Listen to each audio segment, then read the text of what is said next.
Hello and welcome to Jump and Shoot Bros Streamcast. This is the retro edition where we play video games, Mega Man 5 specifically at Jeremy's house again, as due to circumstances that were outside of normal levels of control. As you can see, we are playing Mega Man 5. Mm-hmm. Classic that it is. Classic side-scrolling, jumping, and croaking action. Mm-hmm. I don't know why. I want to see what happens if you get more than 2 of these strawberries. I got a 1-up. Just got to get another strawberry, and then I'm good to go. Okay, well. Okay, never mind. I'm gonna switch our input. Okay. So that we're actually looking at the correct thing. It's much louder. What's the, you're starting to select, right? Mm-hmm. That's not working. Well, looks like we're playing this game forever. Select and start. Yeah. Well, clearly it's not working, so doing it over and over again is not going to do anything. What are we gonna do? I don't know how to fix it. Yeah, the select button's just not working as the hotkey. Oh. Well, you said it does nothing. What we're probably going to have to do is plug this PS3 controller back in because the Retro 5, not the smartest thing. Yeah. No, nothing's going to work. Oh, there we go. Okay. Now we unplug this one. Turn it back off. Because, no. I know you're really excited to be a wireless controller. But, you know, I don't need this. Alright. So now that we've sufficiently wasted everyone's time, especially our own, there you go. It'll probably work now. Not as much wasting time as it is, you know, getting the stream started at some point tonight. Right. But today we're going to be streaming and talking about whatever topic we come up with.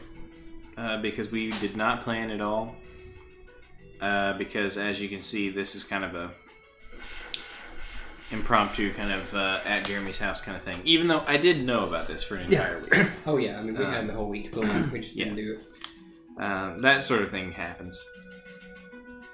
I have to say though, we've made substantial progress on the remodel of the gaming streaming room. Yeah. That no one's getting to see today because. Have you hung the posters yet? No, Jordan's being tasked with that job. She's too lazy to do it though. Oh, okay. So, but I have cleaned up substantially and organized and run wires for systems and stuff. Done a lot of work there.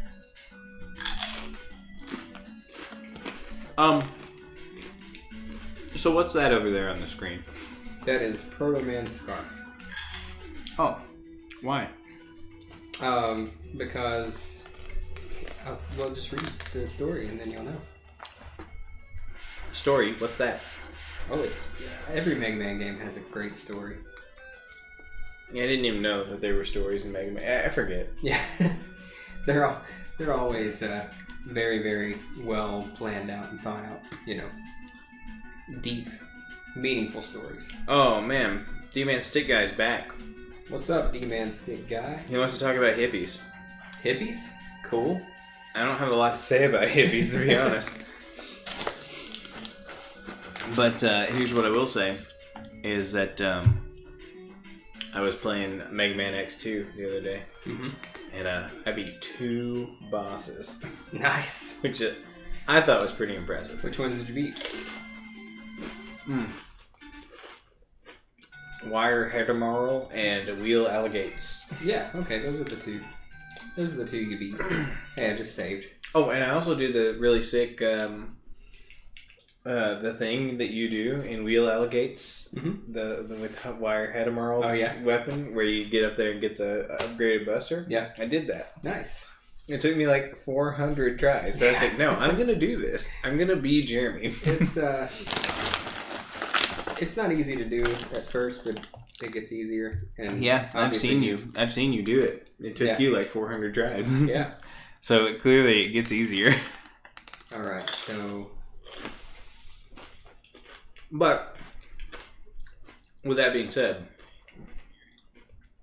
you know, I've watched you play Mega Man X2 a lot.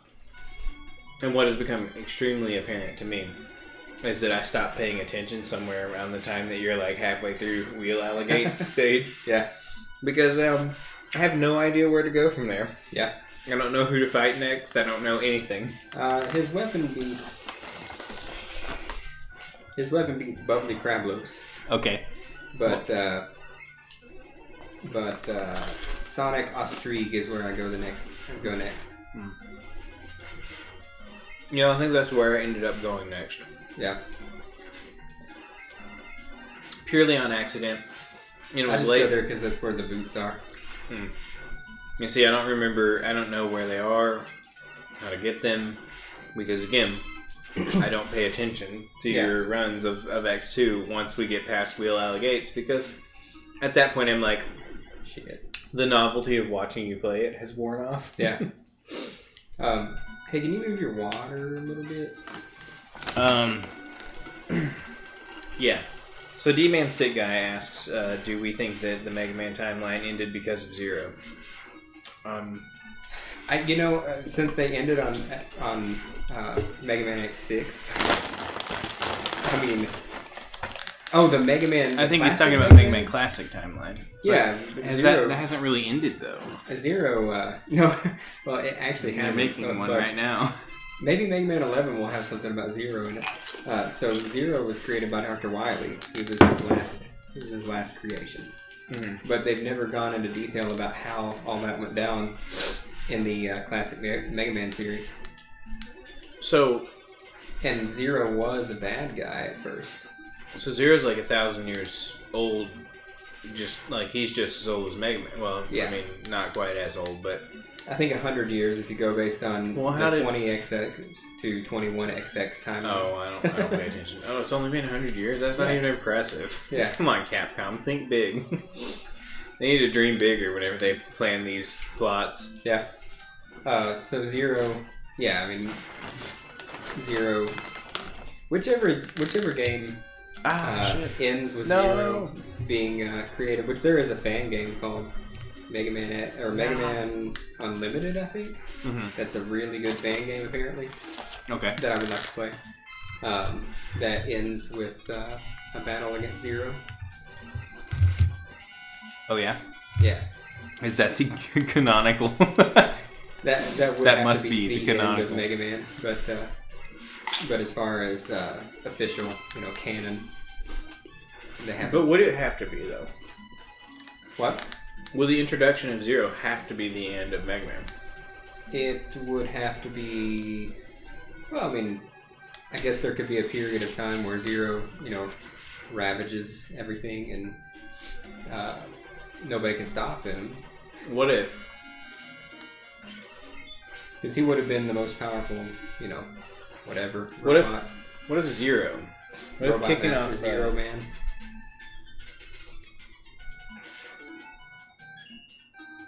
Oh, okay. So D-Man Stick Guy says that he thinks that Zero was a bad guy, and that he killed the other Mega Man characters, and then he was stopped and put into a cell.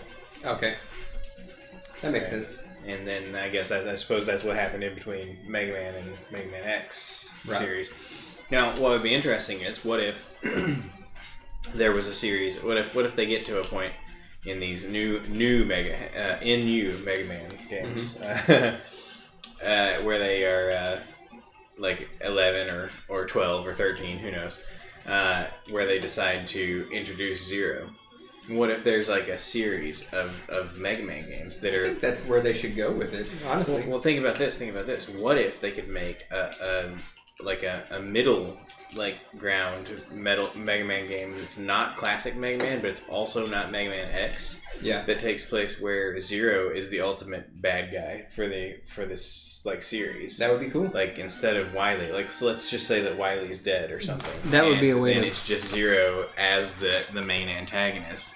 Then you could add some of the X features back, like dashing and like more like the more fluid movement options of Mega Man X without actually making a Mega Man X game. Yeah, but it would have to be Mega Man X to dash, because Mega Man X is the only guy that has dash technology. What if I don't care about what you're saying? Well, they could do whatever. Well, I think it'd be cool if they did an in between. Hold on, maybe they don't give him the dashes and stuff, but what if they introduce level design things like slopes and smooth scrolling rooms? No, that would be cool. Because they have that technology now. Yeah, we're past the SNES era. Right. We have now acquired the technology to do that. For slopes, yeah. Yeah. So, I feel like... As a matter of fact, I'm pretty sure Mario 3 has slopes. Actually, I'm certain that it does, because you can slide down them. Oh, yeah. Yeah, that's true. That's true. But the thing is, like, clearly the Mega Man engine was not capable. Right. Now, let me ask you this. Mega Man 7, does it have slopes? I believe so. It's really starting to blur the lines between Mega Man and Mega Man X. Well, I think it was just the NES versus SNES engine. Okay, D-Man Stick Guy, you say that Mega Man 10 is you think is the end of the Mega Man 11 series? No, but he said 10 because there's the introduction of a virus and maybe that's what he put into Zero. I don't know. I don't know anything about the timeline, but I just know that Mega Man 11 is coming out, so there must be. Well, according to there must be more. The end of Mega Man 10, the virus is cured. Oh. Or there is a cure for the virus. Well, maybe he's saying that the one he creates, that he puts into Zero, is a different like strain of the virus or something. Could be. To put it into virus terms.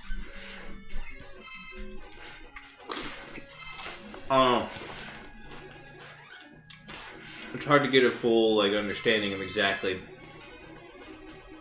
what D-Man Stick Guy is talking about when it's just being read from chat. Right. You're somewhat limited in what you can express during chat. But we appreciate the interaction. Was a virus, according to Mega Man X5. But X5, I haven't played that one though, so I don't know. Oh, you will. I mean, you'll watch me play it. Yeah, but I probably won't pay attention though.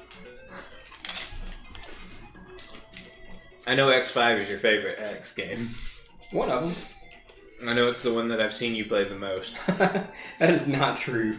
You've seen me play X2 more than 5. I don't know, man. There was a time period where I would go over to your house and you would be playing Mega Man X5 every time. Yeah. Like, oh, which one are you playing? Well, that's X5. The one I was playing at the time. Oh, but it was every time. That's what I mean. Like, at that period of my life, that's the game I was playing mostly. Yeah. And you were always just like, oh, yeah. If you get lucky, you don't have to play any of the game. That is true. That's not how we're going to play it on stream, but that is absolutely true. You can just avoid playing the game. Are there any ramifications other than that you didn't get to play the game? The end stages are a little harder, I guess. Oh. You don't have any power-ups? Well, you don't have any... Yeah, you don't have any like weapons or anything like that. Any weapons? Is it hard, though? Can you do it? I've done it before. I wouldn't try it on stream because it'd be pretty painful. Well, I'll tell you what. I've oh, hold on. Mega Man 10 is one of his favorite games. Never played it. I have. It's fun. Okay, you did play 10 then. What about 9 though? A lot of people say 9's the best one. 9 is a lot harder. Maybe that's why people say it's the best one. You get those Nintendo hard people. Yeah, there's a couple of stages in there that on your first playthrough will take you a long time. Yeah. To finish. Well, anyway, all this Mega Man X2 stuff, to say, I think, Jeremy, that I'm actually going to beat Mega Man X2. Yeah?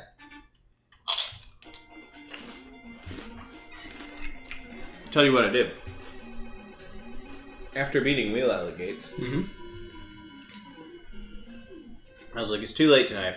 I'm done playing for tonight. But I took a picture of my code. Yeah. I'm going to enter that in later. I could have save stated. I've done that before. I could have save stated, except for that I couldn't have because I was actually playing on my cartridge. Nice. I tried to save state and I was like, wait, this is a Super Nintendo. I can't do that.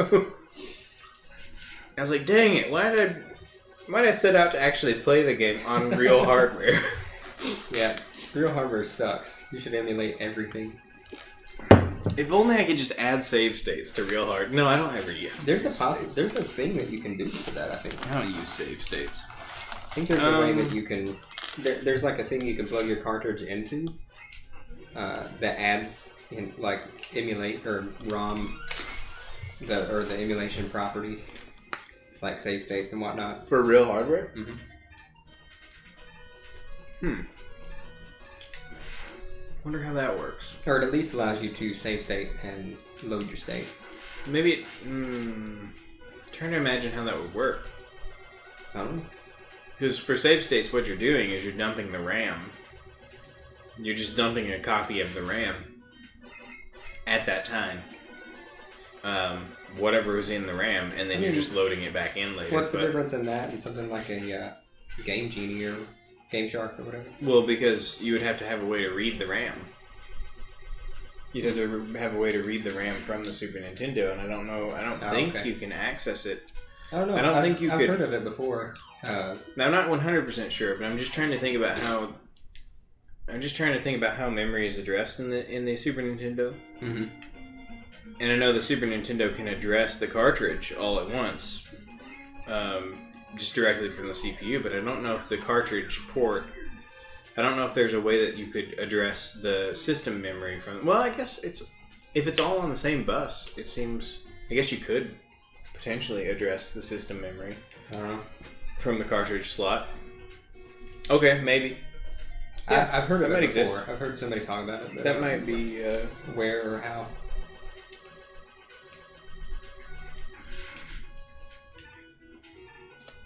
I don't know. This may be relevant to you. What's that? He always thought Mega Man 7 was hard. So he started on Burst Man.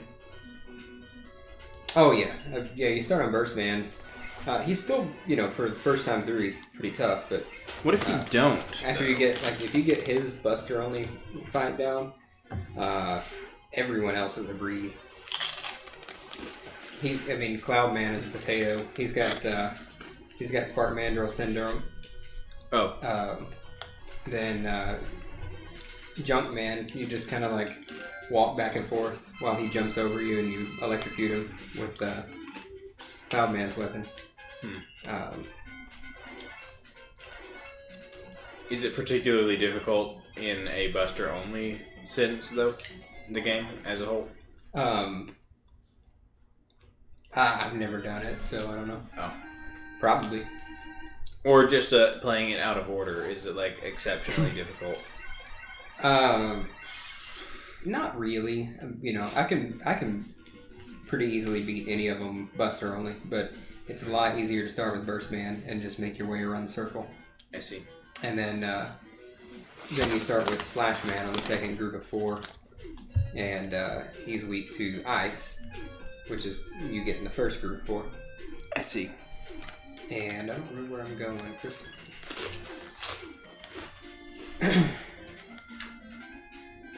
Wait. So, group of 4. Mm-hmm. What does that mean? It's instead of 8 bosses at once, you start with it's 2 groups of 4. You start with 4, and then you do the next 4. Oh, so like gates your progress? You can't actually select any boss at any time? Right. Oh, that's weird. Is that normal? That's how Mega Man 8 is, too. Oh. And Mega Man and Bass. Weird. That's why. I wonder. I don't know.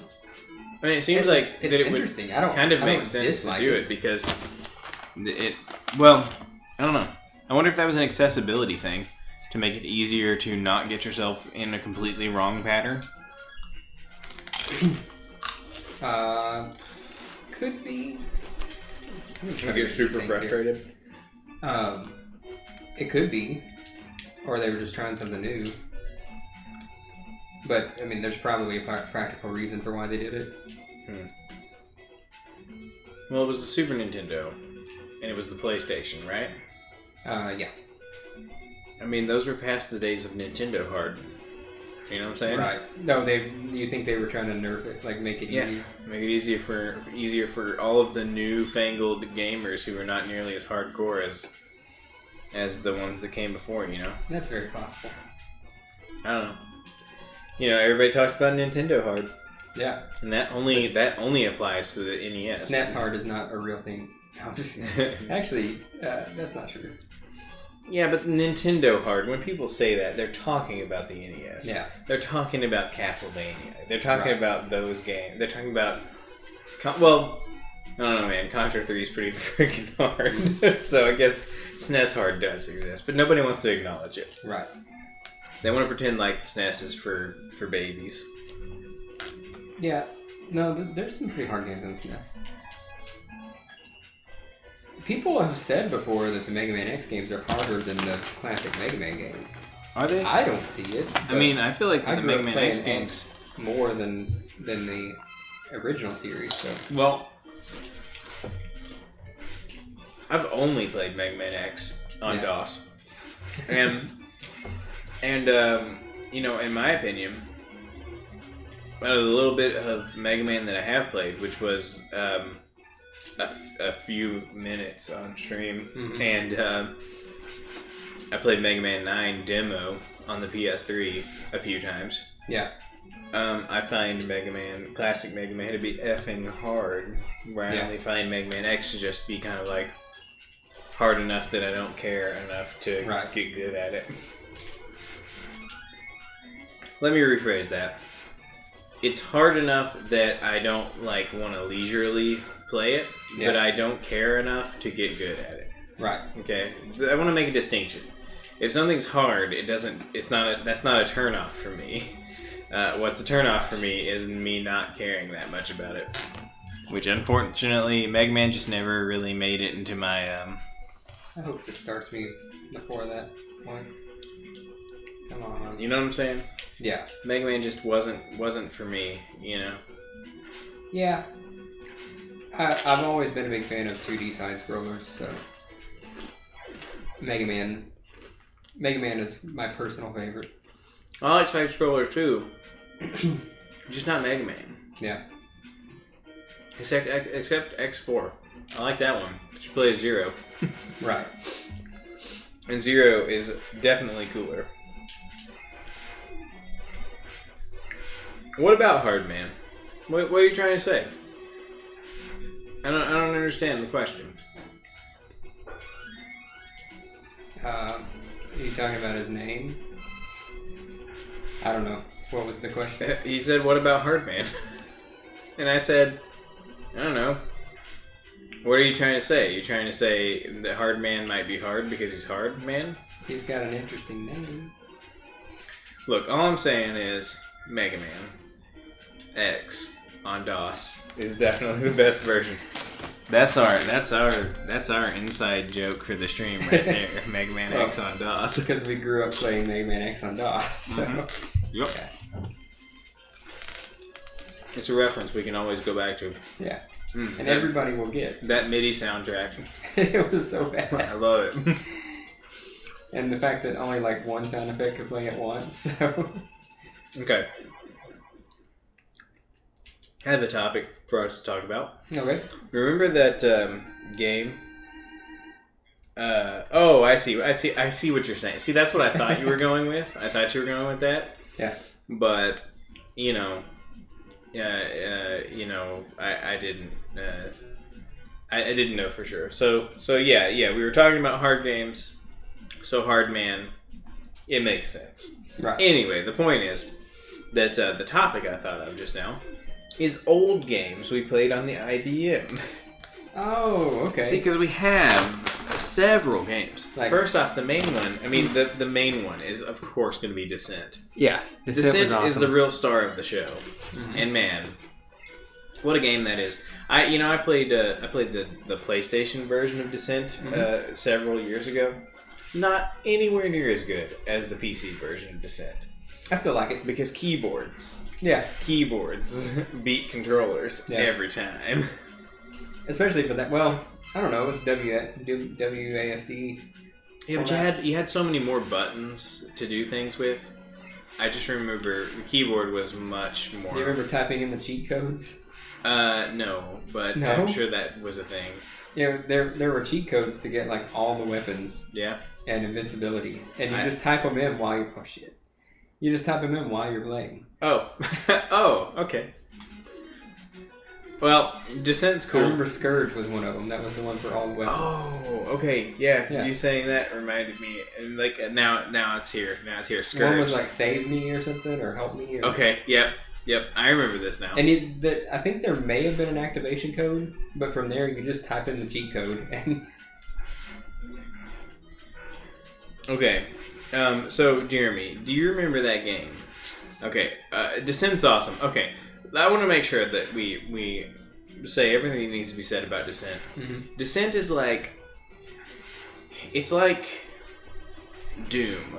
Mm-hmm. Except better in robots. Every way, because it's got full 3D all range mode. It's got all range mode all the time, but it's got all the same things. You know, you're just flying through corridors, shooting bad guys, collecting keys to go through doors. It's exactly Doom, only it's Doom with all range mode. It was better. It was way better than Doom. No, it was way better than Doom because it was Doom with all range mode. Yep. And that's the thing. Doom was just a first-person shooter where you're running around. This was like... I would play a modern game on the Descent engine today. Like, yeah. Actually, they should make a modern Descent with the same I would love it. I would play it. You know, better graphics. Maybe. I would absolutely play Descent if they made a modern version of it. I'm actually surprised that nobody's ever... like that's a genre that just doesn't... The space fly shooty genre, not really popular anymore. I think that's the official name, space fly shooty. So you mean genre. Like, are you talking about like Star Fox and Star Wars games? Yeah, like they don't even make them anymore. Dude, like, you remember Rogue Squadron? Yeah. Awesome. That's not a Windows game. No. Or a DOS game. I want to talk about DOS Windows games. We'll get to Rogue space flying shooting games. Now, do you remember this game that I cannot think of the name of that we also had on the IBM where you were driving around these little triangles? It was a 3D game. You were driving around in these little triangle ship deals and you would like go and like capture flags and stuff. And they were just like these solid color, like these little ships that were like little solid color triangles. It was almost like a vector game. No. Like a vector graphics game. Except for that it did have, like, solid color shading. Not shading, really, but... I don't think I remember that. The whole game was just, like, going around in this 3D environment and, like, collecting little flags and stuff. You know what? And I'm trying to think... I mean, I have no idea what it's called. I have no earthly idea. But... And you were trying to capture flags? Yeah. It was like a little. I think the main game mode objective was capture the flag. Okay. But you were like flying around, and there would be enemies. You were like riding around in this little triangle car ship thing, like hover ships. Mm-hmm. And then there were like opponents that were like flying around too, and like shooting at you and stuff. But yeah.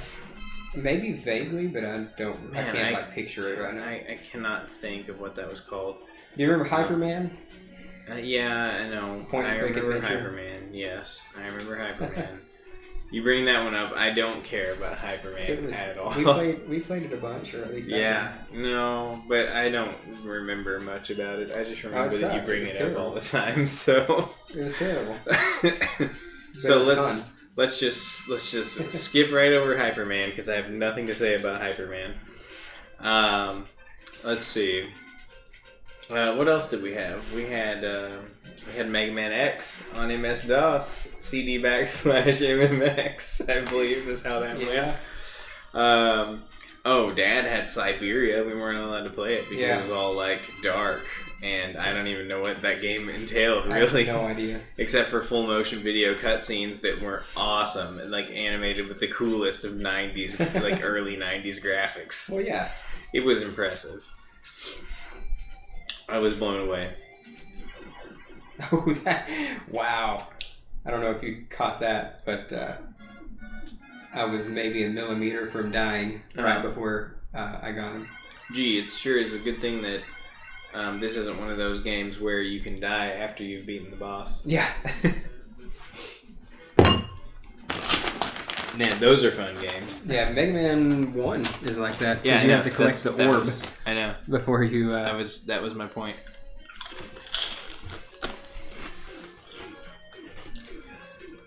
Because we just did this on a stream that is unwatchable.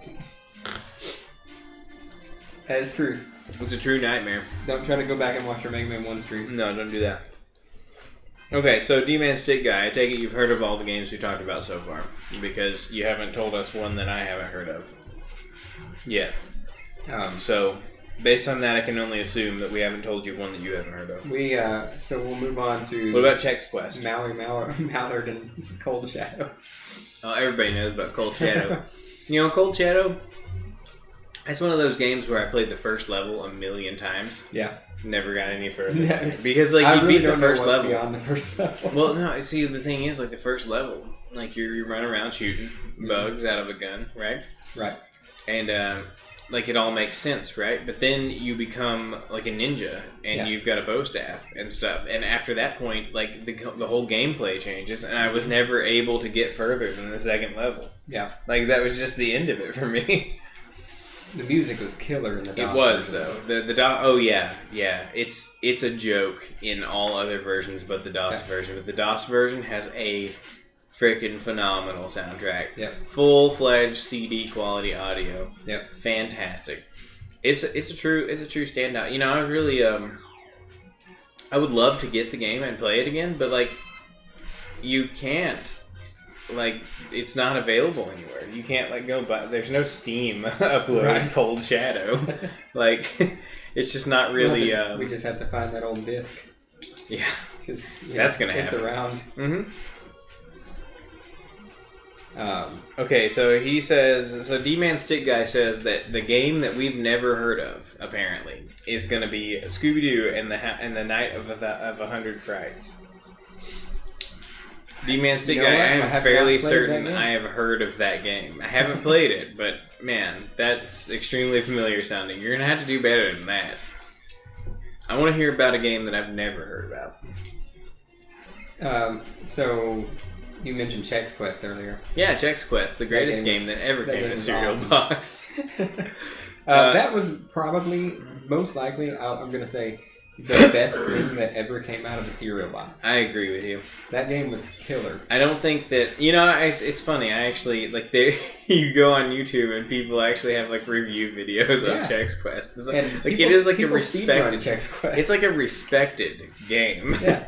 Like, it's not just a joke. You know, it's... you know, like, for example, those Burger King games that came out for the Xbox back in the day. Yeah. In like the mid, like 2004, 2005 or something. Sneak King. Yeah. Nobody respects those games. Does anybody speedrun Sneak King? Yes. Oh. But it's like... it's totally, you know... Is it just a meme, though? Like, it's a meme. Yeah. Right. So there's a block at AGDQ, SGDQ, called the Awful Games block. Mm-hmm. And Sneak King is on there. Chex Quest, however, is an incentive, like a donation incentive. Like, we'll play Chex Quest if you donate enough. That's because Chex Quest is a legit solid Doom clone. Like, not even like it is a solid, you know, effort. It holds up on its own. Yeah. It doesn't even need to be a Doom clone. And it's hilarious. Yep. So it's like slime monsters or something. Isn't that the thing? Yeah, I don't know about the theming on that, but you know. Well, you know, the slime monsters are getting all the Chex slimy, right? Maybe it's just like supposed to represent like cereal getting soggy. Yeah. You know? Like the heathens like Dad and Jordan are okay with and want it to be soggy. Don't you think it's counterproductive for a cereal company to remind you that cereal gets soggy? Huh? I said, don't you think it's a little counterproductive for the cereal company to remind you that cereal gets soggy? Well, that's like the menace of cereal, right? And you've got to cut that out, you know, right? And eat your cereal. You got to eat your cereal fast enough. You got to have your own little Chex Quest, you know, with your Chex where you eat them. I don't know, man. Look, you gotta come up with some justification for what's happening here, right? Did you just damage boost through not dying through spikes? That's convenient. Damage boosting. Yeah, that's a common thing in Mega Man. Damage boosting on spikes. Or damage boosting on enemy to avoid spikes. What am I... Oh, I did that also. I did that also.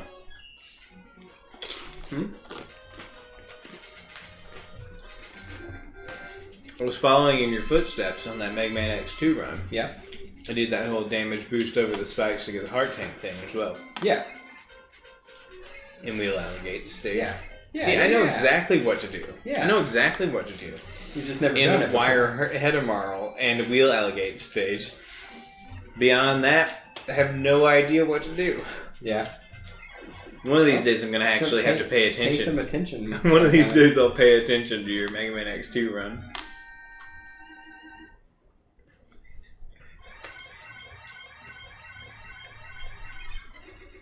Huh? Yeah, I don't know. You've lost us, D-Man Stick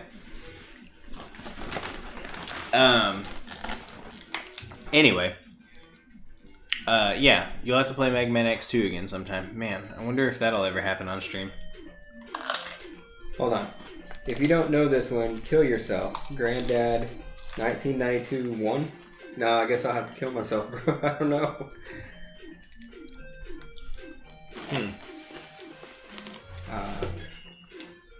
Well, I'm not going to kill myself. I'm gonna. I mean, guess I have to. That Scooby-Doo game was, I think, nice. What a first game to start with, huh? I wonder what my first game was. See, that's a good question to ask that I don't know the answer to. I think Super Mario Bros. Was mine because Mom used to play it. That makes sense. You know what? She probably would just like sit there and cheat a bunch and get the 99 lives. You know what though? I respect her though because I've never been able to do that. Yeah, our mom was really good about that 99 lives thing where you what is it? You just jump on a Koopa shell over and over. There's like a certain like step. Yeah. On a certain stair step, and if you just jump on the shell over and over, you can just keep on getting 1-ups. Yep. Yeah, she was real good at that. Our mom is a huge gamer, you know. Yeah, a big time gamer. Our mom played Super Mario Brothers, and that was it. Okay, she was a hardcore gamer whenever she was like, you know, in her early 20s. She met my dad in an arcade. Was that true? Yeah. My dad. Did they also go to school together and stuff? No. No. Oh wait, I went to West Side and my dad went to Jonesboro. That makes sense. Your dad would have gone to Jonesboro. Yeah. Well, they met at an arcade called Games People Play. Games People Play. That seems like a place where people who play games would go to play games. People Play. That's an accurate name. I wonder what kind of games they had. I wonder if they had wait, what year? When would that have been? When was that? 83, 84 or something. 83, 84. What even games even existed at that point? Were there video games? Were there video games at that time? It would have been like Galaga, Donkey Kong. Oh, man. My dad was playing pool. He's never touched a video game in his life. What about pinball, though? Does that count? Would your dad stoop so low as to play pinball? He may have played pinball a few times. Surely he did. Pinball's fun for all walks of life. Yeah. You know, unless you suck at it, in which case it's not fun. I haven't played pinball in a while. I played Sonic Spinball a while ago, though. It's not the same experience. I played Sonic Spinball. Would you say that Android pinball for the Windows 95 is an accurate representation? I say it's pretty much the pinnacle of the pinball experience. Or was that Windows 2000? I think that was Windows 2000. That was Windows ME. Those graphics were way too good for Windows 95. Windows ME. The worst operating system ever conceived. I don't know that I ever had a computer that had Windows ME on it. Well, the gray one that we had was the one that came after that. No. The one we got after the IBM was Windows Millennium Edition. Was the greatest operating system. Was that after system. You moved? No, before. Really? Long before we moved. I don't remember. Jeremy, before we moved, we ended up with the IBM in our bedroom because we had replaced it with that tower that was built by the company was Millennium 3. Mm-hmm. I remember Millennium 3. And I think they're still around in Jonesboro. Probably. Anyway, it was insane. That computer was ridiculous, Jeremy. It had, I want to say 128 megabytes of RAM. Yeah. Which at the time was unheard of. It had a Creative Sound Blaster audio card. Sounds awesome. Yeah, it was sweet. That machine was sweet, but we made the mistake of putting Windows ME on it. How are we to know? What did I do? You reset the game. Oh. Okay. Hold on. What are you trying to jump over. Jeremy, this is what you get for save states. That's what I'm talking about. Using save states is a punishable offense. Punishable by I don't know, man. Anyway, Windows ME, that had Android pinball. Yes. So, I guess the question is there a substitute for the real thing, you know? Right. Is there a digital pinball that's even worth playing? Because, I mean, pinball, how are you gonna smack it and try to, how are you gonna kick the legs of the pinball machine in this digital pinball game? You can create pressure sensors and whatnot to what do you call it? To give the impression that pressure, different levels of pressure mean something. But that's not in Android Pinball. No. I'm saying, like you said, there is a good alternative for real pinball. Oh well, yeah. I mean, I suppose you could make something happen. You could probably I don't know what every electronic pinball game. You could probably do something with the analog stick on a controller where you pull it back and let go of it or something. Right. Yeah. Well, that wouldn't be so bad, I suppose. But still though, you gotta slap those flippers. You know, yeah. you gotta get your friend to push the machine sideways to get that ball going in the right direction. All the things that are necessary and part of the normal pinball playing experience. Because pinball is bullshit. Mm-hmm. And there's no skill involved. Nobody can ever convince me that pinball is not just luck. There's no skill involved. That ball just goes wherever it feels like. Based on where the ball is when it hits the flipper, if you time it correctly, you can pretty easily manipulate it to go in a certain direction. No human being could ever know that. That's far too complex. Here, play Wave Main stage. What? I said play Wave Man stage. Why? Because I have to pee. But I'm going to die over and over again. Just and don't die. All of just our don't progress. die. I will lose all the progress. Dude, just don't die. Jeremy, trust me. Just live and then you won't. It seems unlikely. Thanks for the encouragement, though. Oh, shit. Oh, man. Oof. Okay. Oh, man. It's so clunky.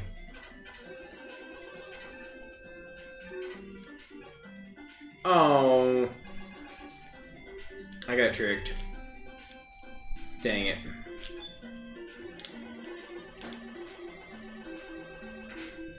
I died.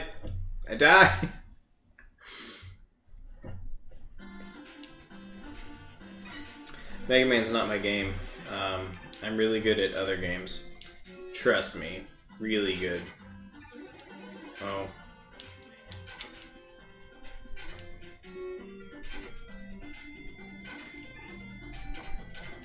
You've never even seen me play Metal Gear Rising. I'm the best at that game. Okay. Dang it. Dang it.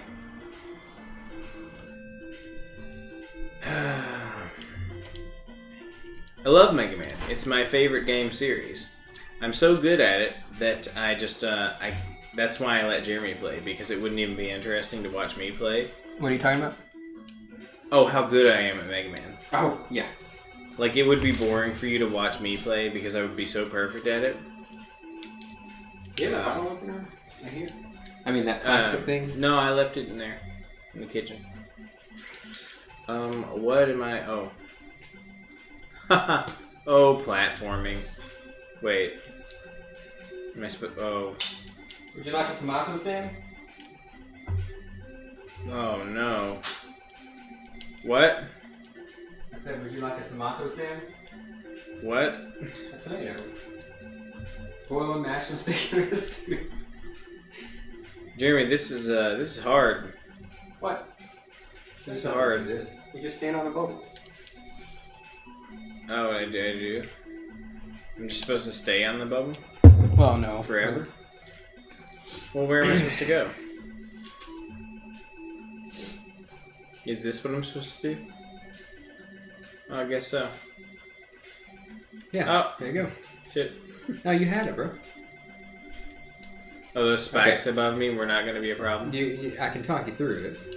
You just stay on that bubble. And you'll see two little bubbles come up from the side. Jump on those. I mean, you gotta jump off them because they're little. How tedious. I love platformers. They're my favorite. No, it's not platformers, Jeremy. It's Mega Man. And then jump to the... Yeah, there's going to be another bubble there.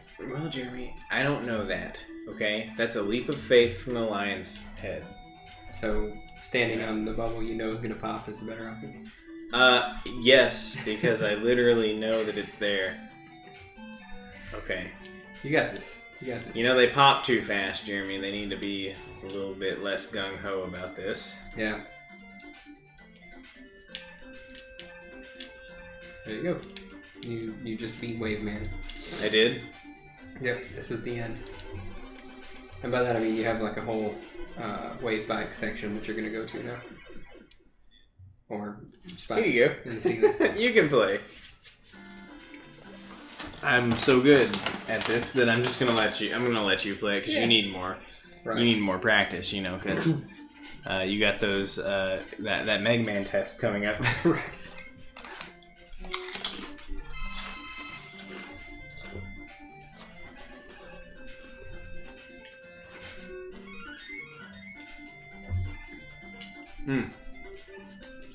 So about our stream last week and the issues we encountered, I got a funny anecdote to tell you about OBS. Yeah. Well, I was looking at OBS today, trying to get things fixed up while I was doing other work in the game room, and I noticed that OBS said that we got another update out, and I read the description of the update. This is the last update. So it's like bug fix, random audio glitching occurring on certain machines due to a bug in such and such Windows audio library. Nice. And I'm like, okay, sweet. So I'm gonna upgrade. I'll just update it. It'll be fine. I updated it. Still happens. Really? the thing that's explicitly has a bug fix for that problem still has that problem. Wow. So I was like, well, I guess we won't be using OBS ever again, but we will, because we are right now using OBS. We're just using an old version. Yeah. That actually works. Yep. Which is nice. It's nice when a piece of software actually works. Yep. Check out this technology. We thought spinning Mega Man head was good last time. Look at White Wave Bike. Super foreground water Mega Man. Wait. What part's impressive? I just think the water's pretty. Oh. It's not impressive. It just looks cool. Actually, okay. I think this was the first rideable thing that was not... Yeah, this is... Wow, he looks different than most of the buses. No, I was joking about the water, but I do think this was the first time you could like ride on something other than Rush. Oh, like in the stage. Oh, hey, what up?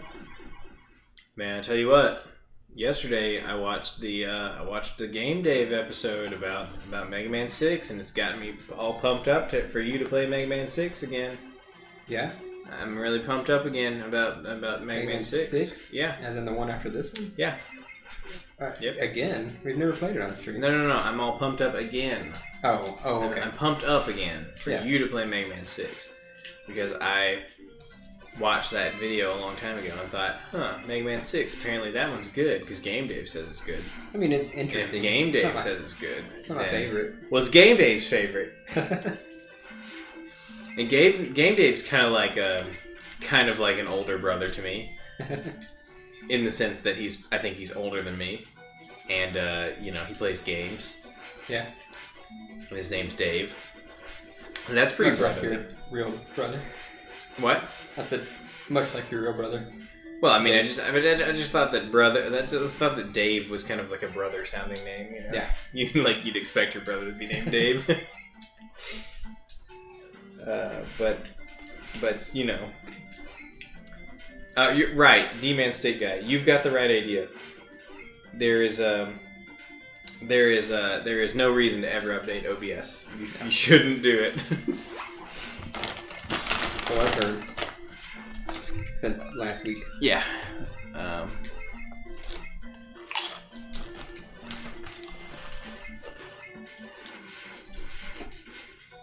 Like, on the one hand, you can't get too upset about it because it is free software. Right. But on the other hand, it's a horribly run operation. And for some people, not us, but for some people, it is their livelihood. Like, if they can't stream, they don't make any money. Well, the unfortunate thing is that the only alternative, XSplit, is also a terrible piece of software. Yeah. Only you have to pay for it. Oh, really? Yeah. And you have it? I do. You have it, you pay for it, and we don't use it? Yep. Because it's actually worse than OBS, and I need to stop paying for it, but I just forget. Yeah.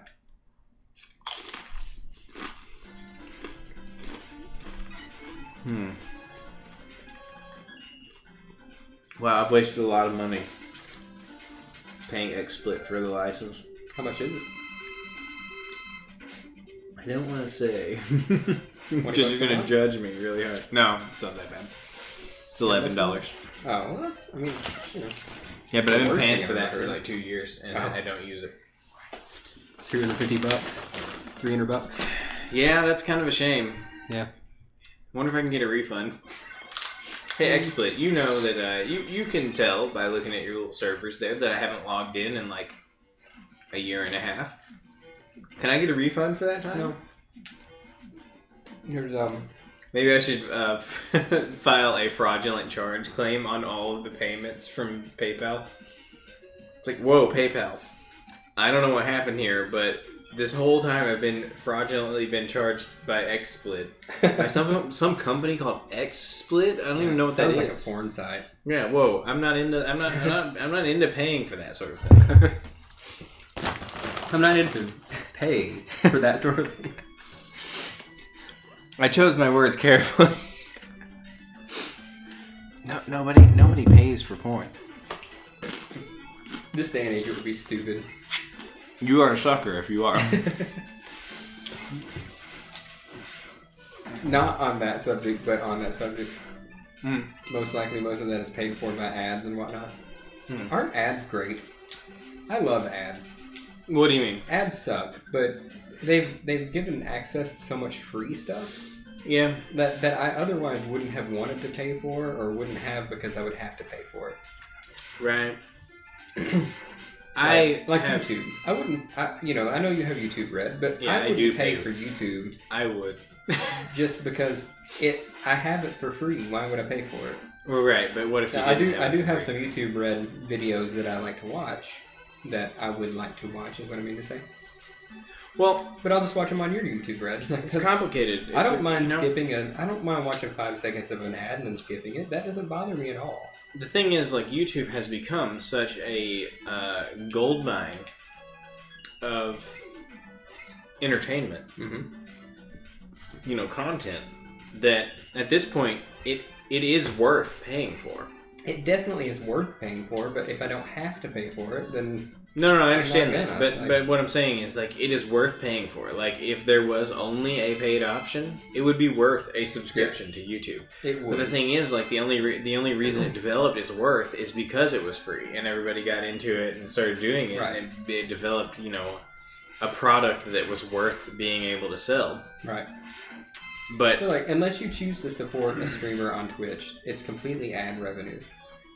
And I love Twitch. I think Twitch is awesome. Unless you choose to pay for YouTube Red, it's completely ad revenue, and I'm for it, man. I know you don't play mobile games, but I play a few, and they're all free because it's ad revenue.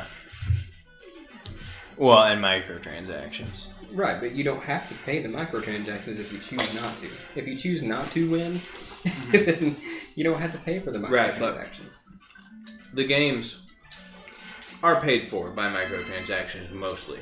Right. The ad revenue is just icing on the cake. Right. Those games are paid for by the idiots who pay money for those games. Right. I'm just saying that ads have... But ads have certainly enabled... Have opened up a whole world of free entertainment to us that otherwise you would have had to pay for. It's enabled monetization of things that wouldn't have been able to be monetized in any other way. Oh, I fucked up. How so? I missed the G, and I didn't get beat. And he's going to come into play a lot later on. I guess I'm going to have to get good. Where's the G? On one of the stages. I missed it. Oh, you only get one shot at the stages? Can't go back now. Why not? Because once you get to the Wily stages, you can't go back to the stage. Oh, you're already... Oh, okay. You've already gotten into the Wily stages. Yep. See, I wasn't paying attention, so didn't know that. But this looks like a fun little kind of thing that I would not like at all. No, I hate the disappearing block sections. Disappearing blocks. What a fun idea. It's in every Mega Man game. I guess it's just patterns. Yeah. But things that are just patterns are annoying, you know? You know what's much more fun than patterns? I mean, patterns are fine. That's okay. But, like, just patterns is not fun. Yeah. You know what is fun? Whenever there's a way for you to be able to tell what the next move needs to be, and your skill is the thing that's being tested. Yeah. Rather than whether or not you remembered what the pattern was going to be. Right. I like that. I like those. Those are fun. But hey, not everything can be not a Mega Man game. Not every Mega Man game cannot be a Mega Man game, you know? Alright. That's why my favorite game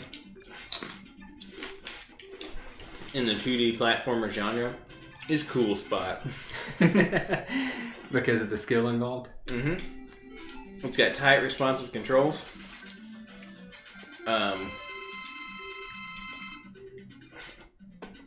Yep.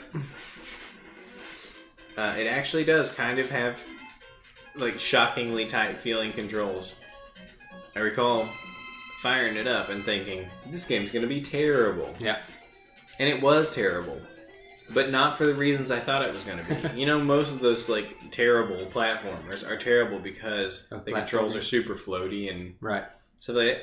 But no, Cool Spot feels, like, surprisingly tight. Yeah. But it's just the level design that's atrocious. Yep.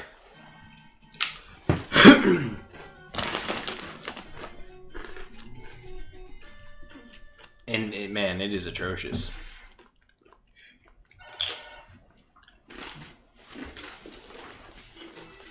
I haven't played it enough to know. Well, let me tell you, it's atrocious. But With that being said, it is cool spot. So, how much can you really expect out of it? I'm just impressed that the controls feel kind of, sort of decent. Right.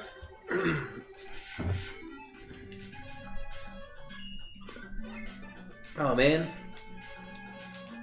Why didn't I refrigerate those beers? I don't know. Yeah, probably should have. It's pretty warm. That's all good. Well, anyway.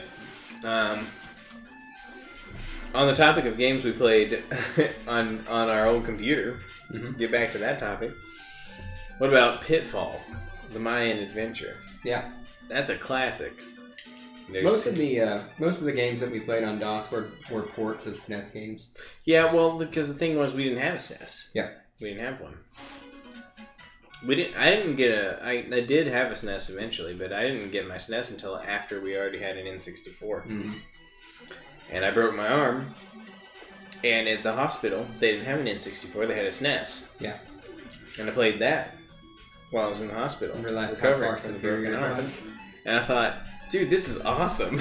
and then immediately after my arm was healed up, and Mom and Dad were like, "Hey, actually, I don't remember the circumstances. Somehow I acquired." Huh? I said, "What? Hey, what do you want for your arm breakage?" Yeah. Somehow I acquired $20, which I took to Game Force and used to purchase a Super Nintendo and Kirby. For $20? Yeah. Wow. Super Nintendo and Kirby. Which one was it? The one that had like multiple games in one. Oh, I yeah. think. Which Superstar? one is that? Superstar. Okay. I didn't know you had Kirby Superstar. I don't remember having that. Yeah. Wow. Well. I mean, I don't know, man. I did. So that game is freaking awesome. I love that game. But anyway, yeah. So Kirby, I had that. I got that and the Super Nintendo for $20. $20 is what I paid. Because I know the SNES games at Game Force were $8. Yeah, but you got to understand that this was a really awkward time for the SNES, where it had absolutely tanked. Everything involving it tanked in value because of the new all of a sudden N64 that was out. Yeah. But then it was not too long after that the value started to rise on SNES stuff again. Right. And that's whenever, because I remember I told you, I bought my SNES for $15, and then I bought a game for $5. So that was it. That was my setup for a little while there. Right. And then I ended up with Super Mario World also. Yeah. In fact, I probably got Super Mario World that day, and maybe got Kirby later on. You probably got Super Mario World with the SNES. Possibly. But, at that particular time, though, the SNES wasn't worth anything. But then we... no checkpoints? Are you serious? Then we bought the Sega Saturn, and I traded in my SNES, and they gave me $15 on trade-in, right? Yeah. And I was like, okay, cool, I broke even. But then, a year after that, the SNES was, worth, $50 again. And I was like, man... Wait, you got $15 on trade-in between a Sega Saturn and a SNES? Hmm? They gave you $15 on trade-in for a Sega Saturn from a SNES? Well, when we bought the Saturn, I traded in my SNES. And they gave you $15? I think they gave us 15... I think they credited the trade-in $15. Wow. That's a deal, considering you only gave $15 for the SNES. Well, sure, I thought it was a deal at the time, but then you look at a year later when the SNES was worth $50 or $60 used, and I was like, well, I could have sold that to somebody, I was thinking, man, I could have sold that to somebody for... You could use save states, Jeremy. You could use save states. You could do that. But, I just felt like that I probably could have gotten a better deal if I had held on to it for another year. Mm-hmm. But the thing is... The real tragedy was that I didn't have a SNES anymore. Right. But don't worry, I've rectified that. Yeah. How many do you have now? Currently, what were we talking? Fully assembled and complete SNESes, or SNESes that work? just all together. How many SNESes do you have? Okay, so I've got the Super Famicom. I've got my one-chip SNES. I've got my cartridge testing SNES that has no cartridge door, but otherwise it's a complete SNES. Yeah. Although it's very yellow and has cracks and stuff. And then I've got 1, 2, 3, 4 more that are for sale right now of the just regular SNESs in varying levels of decent condition. And then I've got 3 just SNES motherboards that don't have cases but do work. Okay. And then I've got a couple of motherboards that need new CPUs.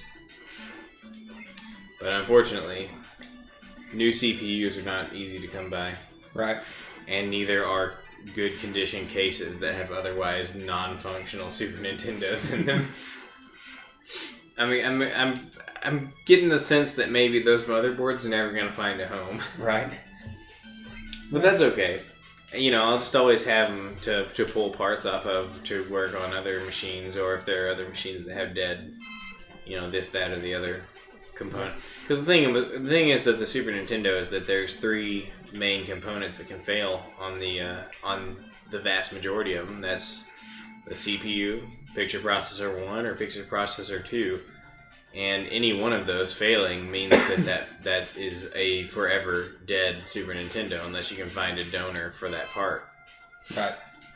So, on the other hand, every one of them that fails is now a donor for another one who has a different problem. You know. Right.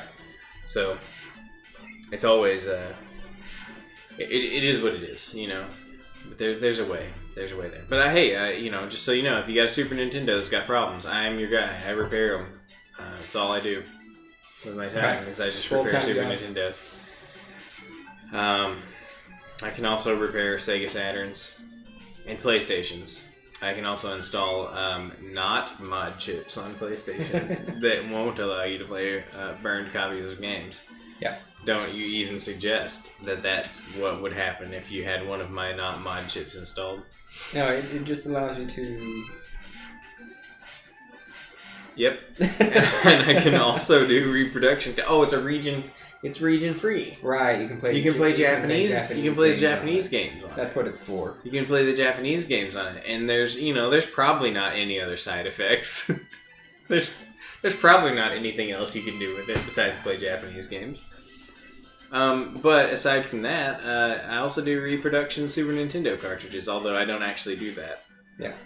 I mean, like, I have the equipment to He do, has like, a bunch of totally legit Super Nintendo cartridges. I have the equipment to be able to do it, but, like, I don't actually do, like, the whole reproduction thing. I just, like, you know, I burn the ROM image. I'm sorry, they are totally legitimate Super Nintendo cartridges. They are. They're just all Madden 95 cartridges. Yeah. But the thing is, like, you have all these Madden 95 cartridges that, like, who wants to play Madden 95, right? Nobody. That's who. So I just turn them into more fun games. But here's the thing. You're not really doing reproduction unless you're also, like, making new labels and, like, prettying them up and... You know what I'm saying? Yeah. I don't do that part. So all my games are just Super Nintendo cartridges with Sharpie written on them that say, you know, Mega Man X. Or... Right. Although, I have to say, I really do enjoy buying the Super Famicom cartridge of a game and doing language translation ROMs on them. That's really fun for me. And plus, you got a nice looking Japanese cartridge, which they... are cool looking. Yeah, they're much cooler looking. Everything about the Super Famicom and cartridges are much nicer looking than the Super Nintendo. Yep. But okay, so did we not? Are there any other games we didn't cover on the anything I wasn't? Well, you didn't play this, but I used to play a game called Hugo, or Hugo 2, I think is the one I played. Who Done It? It was a murder mystery text. Like it had text. Remember Trogdor the Burninator? Mm-hmm. It was text adventure, but you move around. You know, it's got you got the visuals of you moving around, but you have to type everything. Okay. Yeah, that was the type of game. Okay. And what was that all about? It was fun. You have to. You have to find out who, you know, killed somebody. Cool. By finding clues and whatnot. And it got really weird, but I don't remember how. I just remember like being a little creeped out by it in certain places. It's a really, really cheesy like Microsoft Paint looking game, but for the time, you know, I was probably like 7 when I played it. So, man, I wish I still had the IBM. Yeah. Why? I don't have it anymore, but I wish I had it. So you could solve. It would be awesome to fire them up, to fire it up and see what's on there, and like play those games again. so you could beat CERN at their own game. Jeremy, it was an IBM Aptiva, not an IBM 5100. Yeah, same thing. Not quite. Yeah, that was. I wish I had that still. Man, you know, part of it does live on. Yeah. The power supply out of that is the power supply I used to run arcade games on my arcade adapter. Specifically because those old computer power supplies, most of the components in older computers ran on 5 volts, and most components on modern computers run on 12 volts. So old power supplies have really, really beefy 5-volt rails on them that can deliver a lot of 5-volt, a lot of amps on a 5-volt power. And arcade machines, like arcade circuit boards, are almost everything notable on there runs on 5 volts. So they need a lot of power on the 5-volt rail. But modern power supplies have very little amperage capacity on the 5-volt rail because modern computers hardly use it for anything. Right. So modern power supplies, even really powerful ones, can't even run most arcade boards. Wow. So that old IBM Aptiva power supply is like the ideal power supply to use for running arcade games. Yeah. So, yep, that's how I power my super gun for arcade games. It was an impressive machine. It had 4 megabytes of RAM. I don't know what that means, so... Well, to put it in perspective, my computer from 2011 has 32 gigabytes of RAM. Yeah. So... It's only like 8,000 times more powerful? Yeah, and also, that's a computer that I've had since 2011. Now, to be fair, my computer I built last year also has 32 gigabytes of RAM because it's still overkill. Right. But in 2011, it was so overkill that I was a crazy person back then. But I wanted it. I wanted the overkill, you know? Yeah. That is what has made that computer... I honestly believe that one decision is what has made that computer still a viable machine, even, 7 years later. Damn it. I've had that computer for 7 years, and it still feels like a fast, powerful new computer. I still use it as my main computer. I built a computer last year, and I was so not impressed by how much more powerful it was that I didn't even switch over to using it full time. If anybody's wondering, any of you people who are watching right now, I built a Ryzen 7 machine last year, a 1700, and it's a little more powerful than the machine I had before, which was an X79 based motherboard with a Xeon E5 2560, or sorry, 2160, and both 8-core processors, both 16 threads, and I gotta say, the Ryzen is only slightly faster, and so, kind of disappointing. I bought an Asus. It's a laptop computer. It's pretty bad, isn't it? It's terrible. Yeah. I don't know what. I don't have any. You should have bought a MacBook Pro. I think it has an Intel Pentium 2 processor. Okay, cool. That's pretty much the most up-to-date architecture. Yeah. It's not Pentium. It's Pentium 2. Are you sure it's not a Pentium 3? I really don't know what it is. It's a Celeron or something. Oh. Yeah. Yeah. Sorry about that, man. I'm fairly certain I, like, kind of blew you off whenever you were trying to buy that. Oh, I don't. Because I think you like called for like advice, and I was like, just buy whatever's there. I was like, all computers are good at this point. Yeah. Just buy one of them. I remember that advice. All computers are good at this point. Yeah, I was wrong. I don't know. I haven't bought a computer in a while. I actually forgot that you gave me that advice. Yeah, you called me. I was like, I was like, all computers are. I was like, what do you need it for? You're like, internet, email, that kind of stuff. I'm like, every computer can do that. Just buy whichever one doesn't feel like crap. How about one that doesn't, take 5 solid minutes to start up? Yeah, that's just because they load them up with bloatware. If you had a clean install of Windows with no like ASUS software on there, probably be fine. It would probably be totally fine for what you need it for.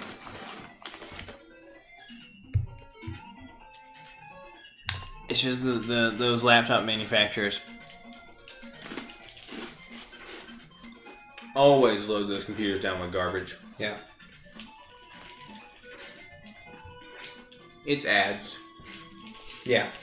Well, yeah, the Norton antivirus and all that crap. It's just the computer manufacturer version of ads. Right. The only difference is that they actually put the product on your computer, and then it's just a trial. So that you're like, oh, well, now I've used the program, and I want it, except for nobody's ever said that because nobody wants it. Yeah. Except for, like, old people who are like, oh, I better have the antivirus. Yeah, but they don't want it. They just are ill-informed about what they need. Right. It's not that they want it. It's not that they're going, oh, wow, this antivirus is really working for me. It's that they don't know any better. Yeah. Which is sad. Yep. They prey on the elderly. Man, this dude's stone thing is a pain in the ass. Certainly looks like it. Who is this dude? This is Darkman 3.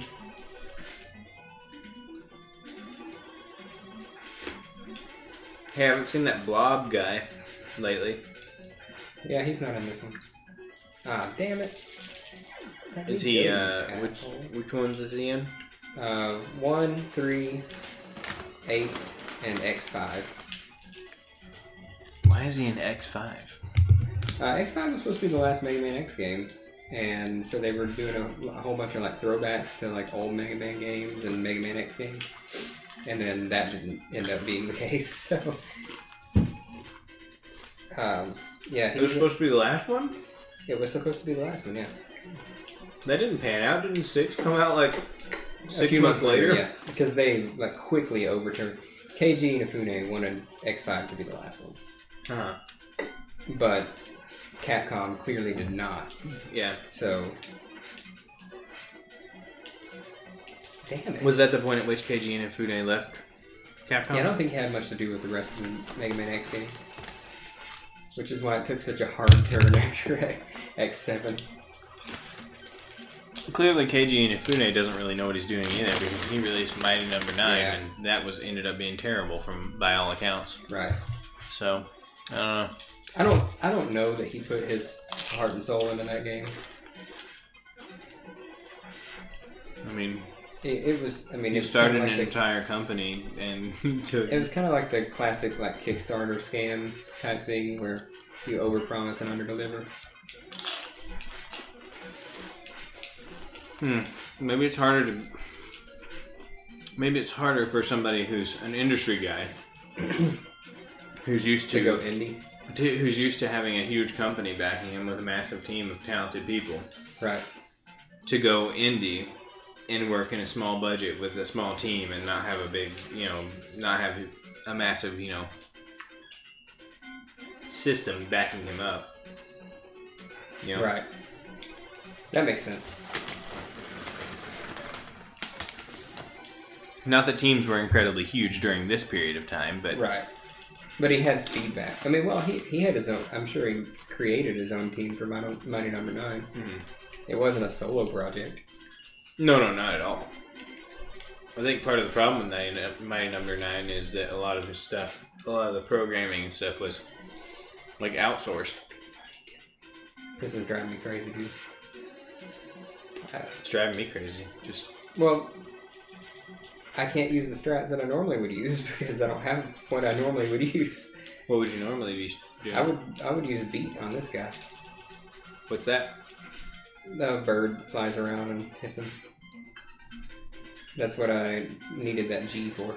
Ah. Not G4, like the gaming network. Oh, I could have sworn you were talking about G4 Tech TV. Yeah. Because we're playing video games right now, so clearly. Because we watched G4. I watched G4 whenever I was in Indiana. Yeah. I watched... Back when you were like, oh wow, a TV channel about video games. I watched whatever it was called. That review show. Oh, I don't know. I never watched G4, sorry. Game related. It had Adam Sessler on it.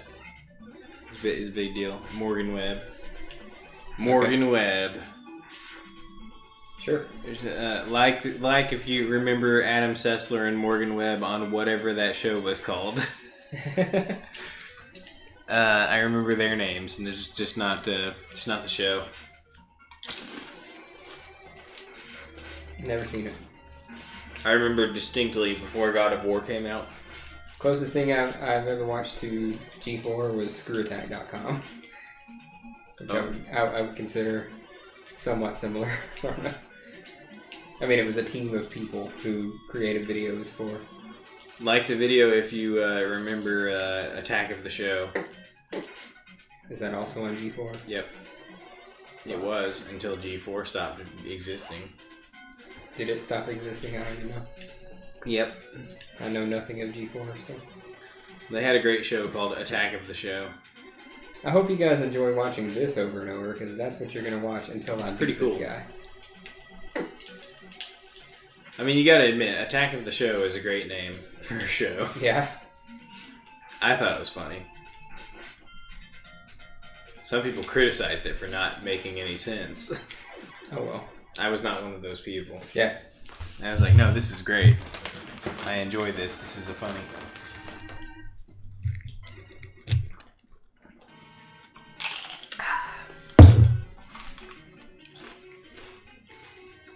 I have one criticism of that one show that I can't remember that Adam Sessler and Morgan Webb hosted. Mm-hmm. They never gave good scores to anything. Everything was a 3 out of 5. Oh, yeah? Yeah. They would like sit there and praise a game for like the entire review. And then they'd still give it a 3 out of 5. Oh, yeah, their standards were completely like unattainable. Check out this stage. It's pretty fun. Oh, that is pretty fun. Although I have questions about the physics. Yeah, don't ask. Don't ask. Don't ask, don't tell. That's what this is all about. Ooh, here comes some story plot. Who's that? It's Prado Man. And what's his deal? He killed you in one hit. Dang. Oh no, that's not Prado Man. There's Proto Man. Oh, you can tell because he doesn't have his little bandana. Yeah. Because it was left behind when the game started. Uh-huh. You should have known, Jeremy. How did you not know? That was a pretty sweet little whistling sound. His fake one? Huh? Are you talking about his fake one or Proto Man's real one? Both. Either or. I really loved it. Yeah. That whistly sound that they made, with the NES. That's his, It's capable of some incredible audio. That's Proto Man's, call sign. Not his call sign, but his, whatever you call it. His theme song. His theme song. Oh, man. What's up? Oh, I'm just sucking. Just sucking pretty bad. I'm out of the weapon that I would use on him, so I'm just gonna have to buster him, which isn't gonna go well. Ah. I see. Well, I'll just do that instead. That works. I might just do this instead.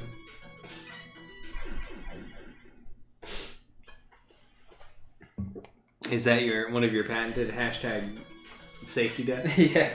Yes. Not safety death, just I want my weapon back. Death. A safety death is a death that I take at the beginning of the stage if I only have 0 lives left, so that I don't have to replay the stage later. That was just I just walked into a spike death. I've been there. Yeah. I just walked into a spike death. Very familiar.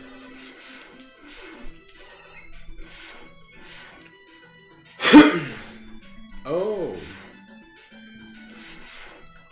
What a fun stage design. It is. I wish it went on longer. I really like this.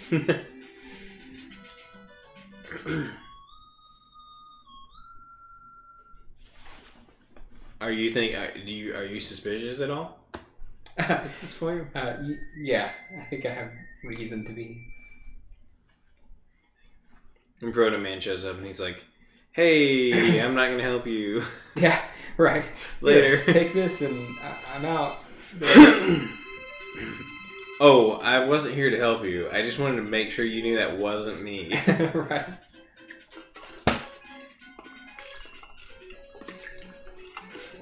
So what's Proto Man's deal? I don't know about Mega Man. Proto Man was the prototype robot for Mega Man, and oh, that makes sense now. For Mega Man. For all of Dr. Light and Dr. Wily's robots. And then he went crazy and left. He ran away from home. Mm-hmm. And so then Dr. Light and Dr. Wily created Mega Man. And Rock and Roll. And then they created the six robots from the first Mega Man game. And they all had a purpose. Cutman was a logging robot, and Fireman was a robot that set fire to things. I don't know. Yeah. An incineration, like a trash incineration robot or something. And Gutsman obviously was a construction robot, and Electman did something with the power grid. I don't know. They all had a reason. They all had a purpose. Right. Iceman was there to make sure the vegetables didn't go bad. I don't know.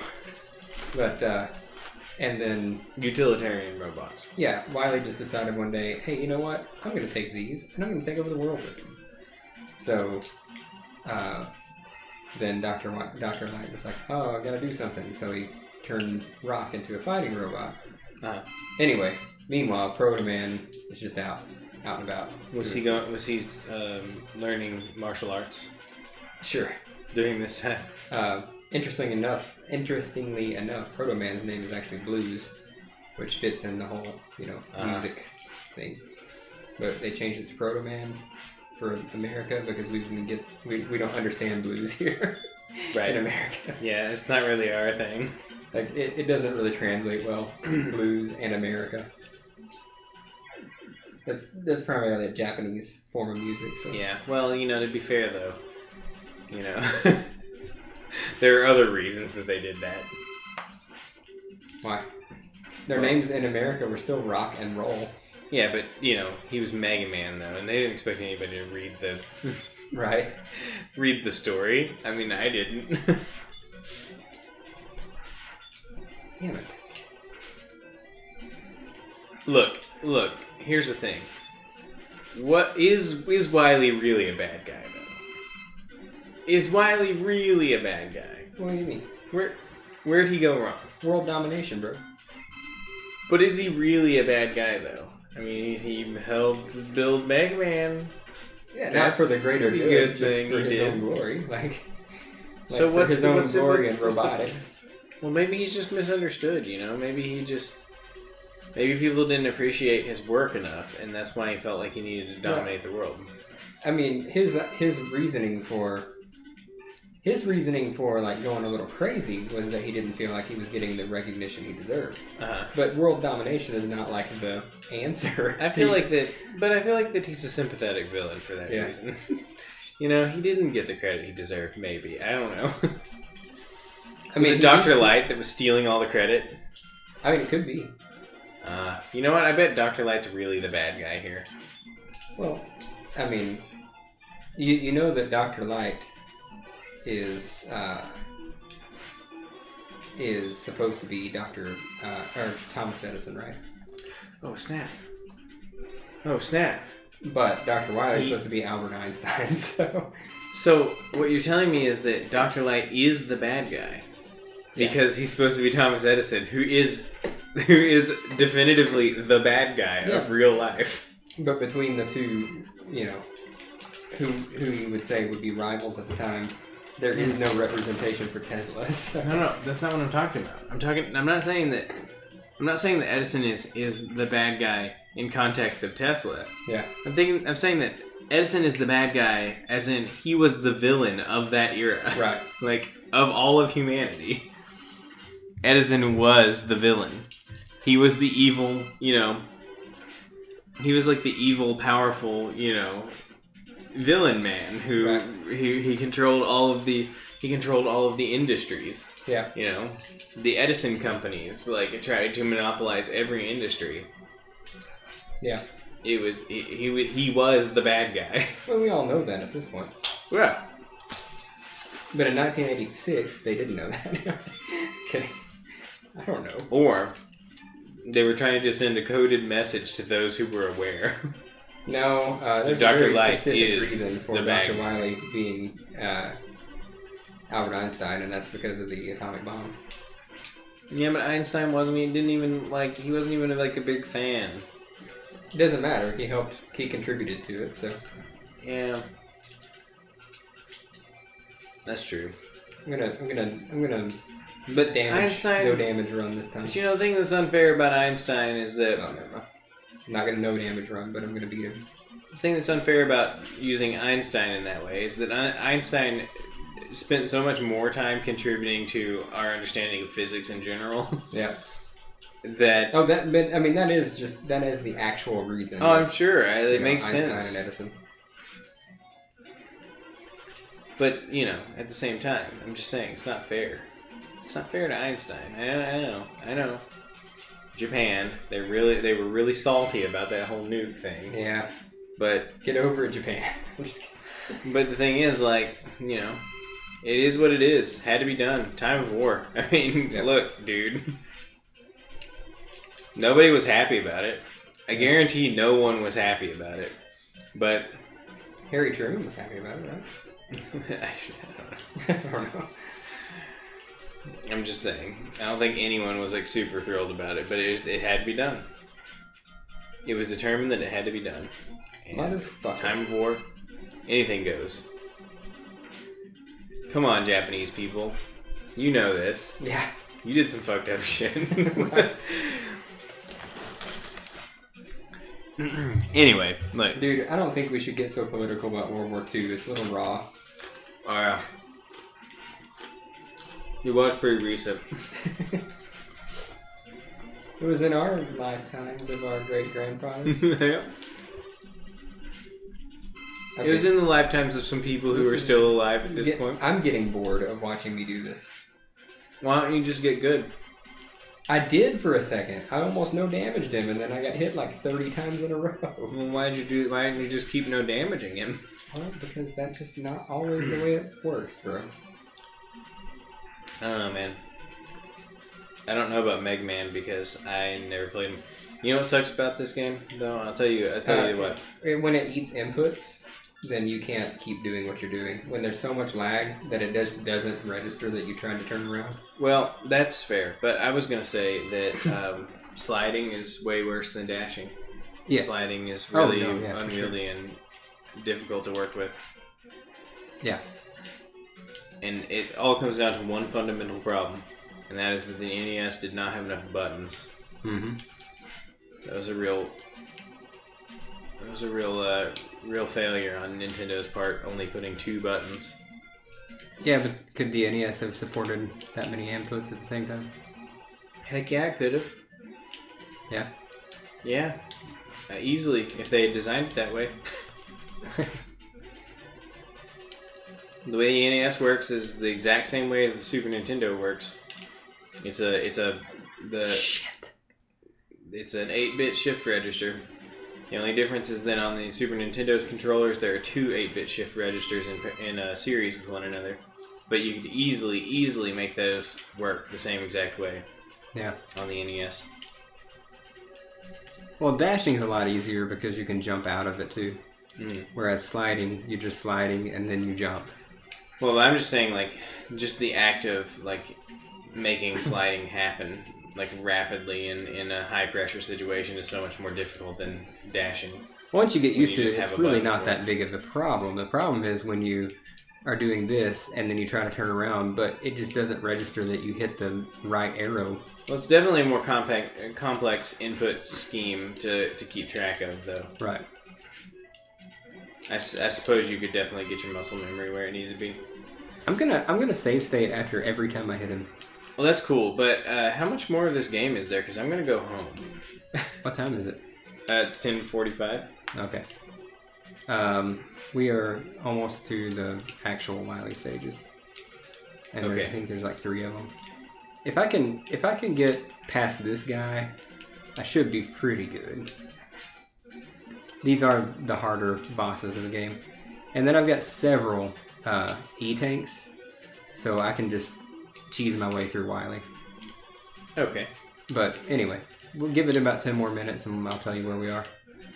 And then if you feel like you need to go home, then we can do this, finish this up next time. I have to go to the office in the morning. Really? Yeah. You have to go to the office every morning now? Yeah, except for Tuesdays. Tomorrow is Tuesday. I know, but I gotta go to the office tomorrow specifically because I have no equipment.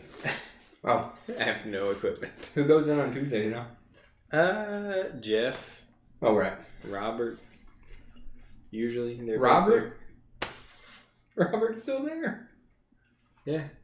Oh my god. He's going to Arizona anytime, though. That's what he said at Thanksgiving. Yep.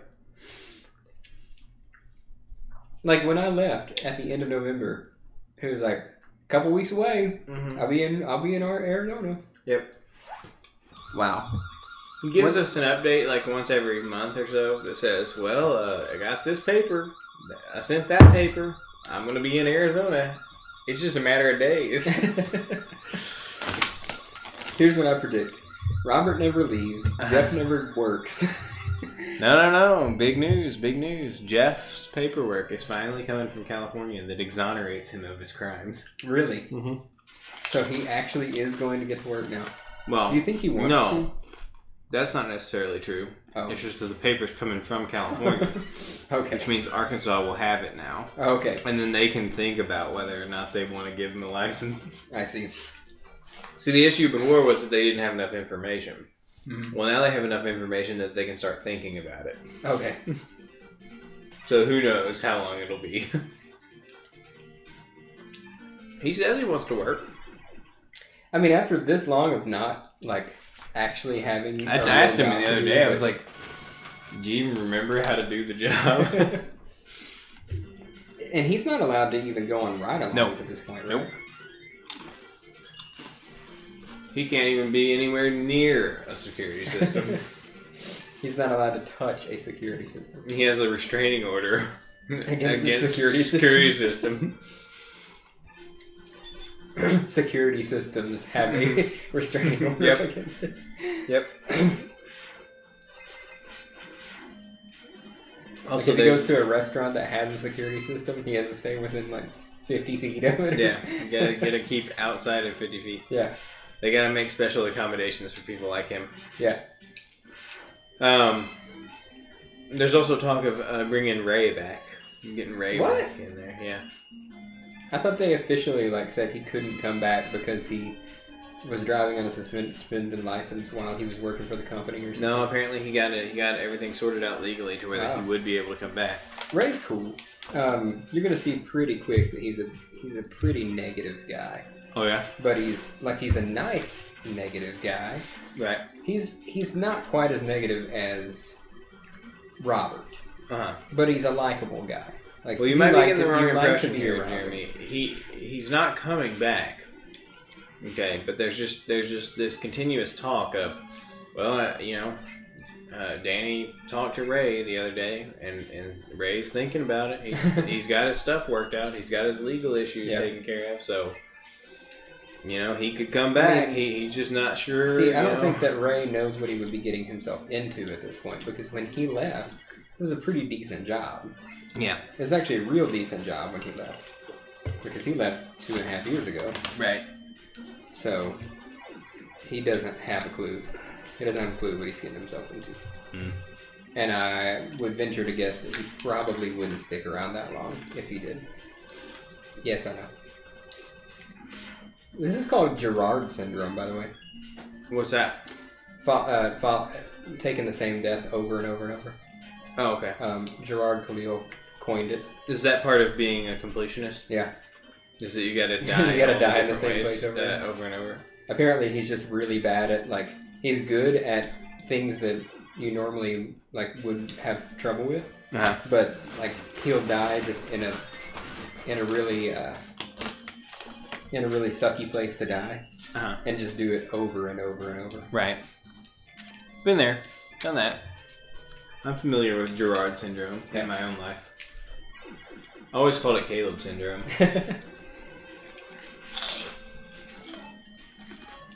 What you didn't know is that was already patented. He has a U.S. patent for the name Gerard syndrome. For the product that is Gerard syndrome. Right. Damn it. This actually really does suck. Hold on. Maybe I can just do this. RushJet. That's your solution to all problems, right? Yeah, I mean, if you can't do it, if you can't get good, RushJet it, and I still can't do it.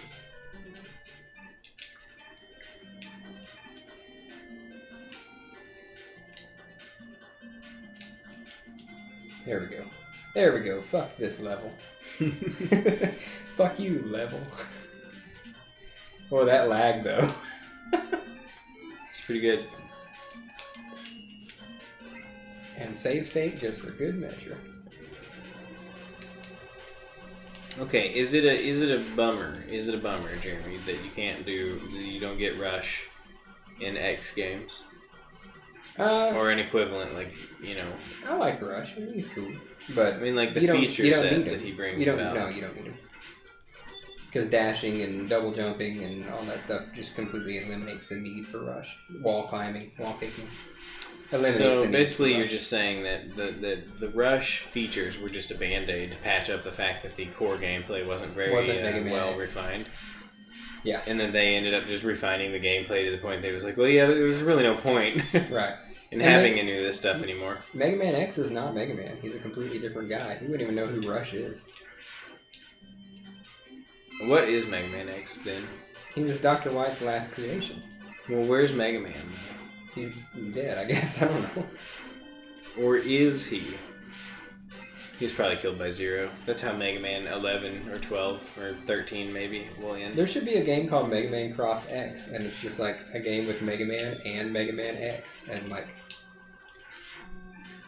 you assume that Mega Man has been dead this whole time, but really Mega Man's just chilling on a beach somewhere. Right. Enjoying retirement. He got buried under some rubble last time he beat Wily or something. Maybe he just got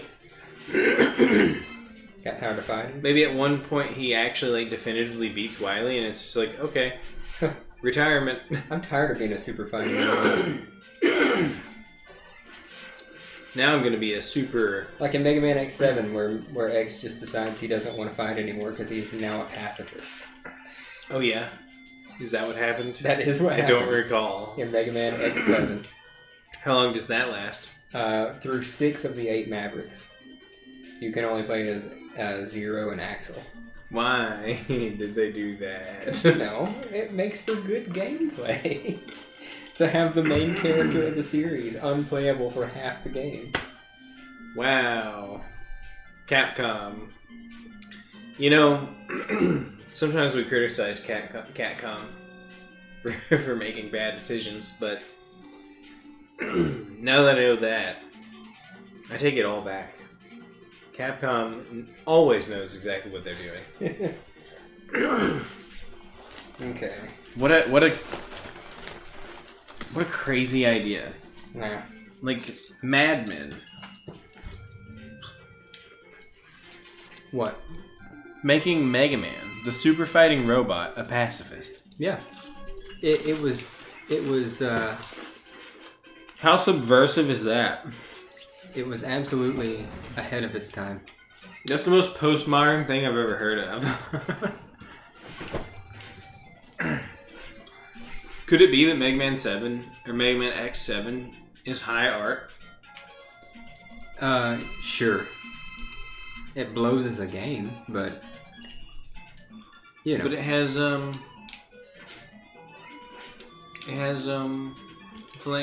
flame high in art. Yeah. Burn to the ground. I actually watched a playthrough of Mega Man X7 a few days ago, just for fun. Mm-hmm. And every single boss is that frustratingly annoying. Every boss has just a tagline that they spout over and over and over. Burn to the ground. Like, that's the one that gets all the like memes and stuff, but every single boss is like that. Remember when bosses were cool back with Wire Hedamaru? Yeah. Wire Hedamaru was a cool boss. I actually remember really when bosses were cool back whenever you had Magma Dragoon? Yeah. That guy was cool. He was cool. Mega Man X4, that was a cool game.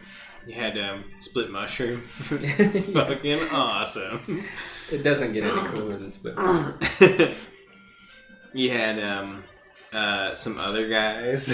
Yeah. I can't remember any of them right now. Oh, Jet Stingray? Jet Stingray. Oh, man. Slash Beast. You know, you hate on Mega Man X4's soundtrack sometimes, but man... I don't hate on it. I like Mega Man X4 You soundtrack. have hated on it. Jeremy. When have I ever hated on You Mega Man have X4 hated on soundtrack? Mega Man X4 soundtrack. You always said, Mega Man X4 doesn't rock nearly as hard as the older Mega Man X games. No, I don't. That's not hate. That's just stating a fact. I disagree though, because the thing is that the soundtrack, the kind of soundtrack totally changed. Like the fidelity of the soundtrack changed. Yeah. And so sure, you don't have like those chunky, bit tune, chip tune beats happening, but man, it's more of like an electronic, I get the quality electric of the guitars and better. like it's actually made out of real sounds. Yeah, that doesn't and change it rocks. the fidelity. Like That doesn't change the heart of what the music is. Just because it's a better sounding soundtrack doesn't mean it's a better soundtrack. Yeah. It's sweet. It sounds better. You're right. It is better. But it's not a better soundtrack. No, it's sweet. Dude, I don't understand what you're talking about. It's like, there's like riffs. There's riffs in all the Mega Man music. Guitars wailing. You just can't hear them. The guitars are wailing. Man, it's great. It's a great time. I love it. So I'm on the second out of 4. And it's got the best cutscenes. Yeah. The best. That rock. Better than The Mega best. Man 8's cutscenes. Better than Mega Man X2's cutscenes. I'm getting ready. I'm really getting excited to get out of the 8-bit Mega Man era for a while, and get to some of the 16 and 32-bit stuff. Because obviously we're gonna jump. We'll jump to 16-bit for one game. But once we get past 6 next week, then we're gonna be playing 7 and then 8. And I gotta tell you, man, 8 gets tons of hate. Yeah. Hate 8. Hateful 8. It's because of the cutscenes. It's partly because of the cutscenes, but partly because people just... I don't know. I don't know what people hated about 8. I honestly thought 8 was a great game.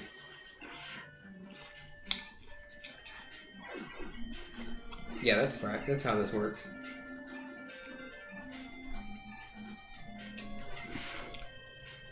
You know, this sure is an annoying pile of levels.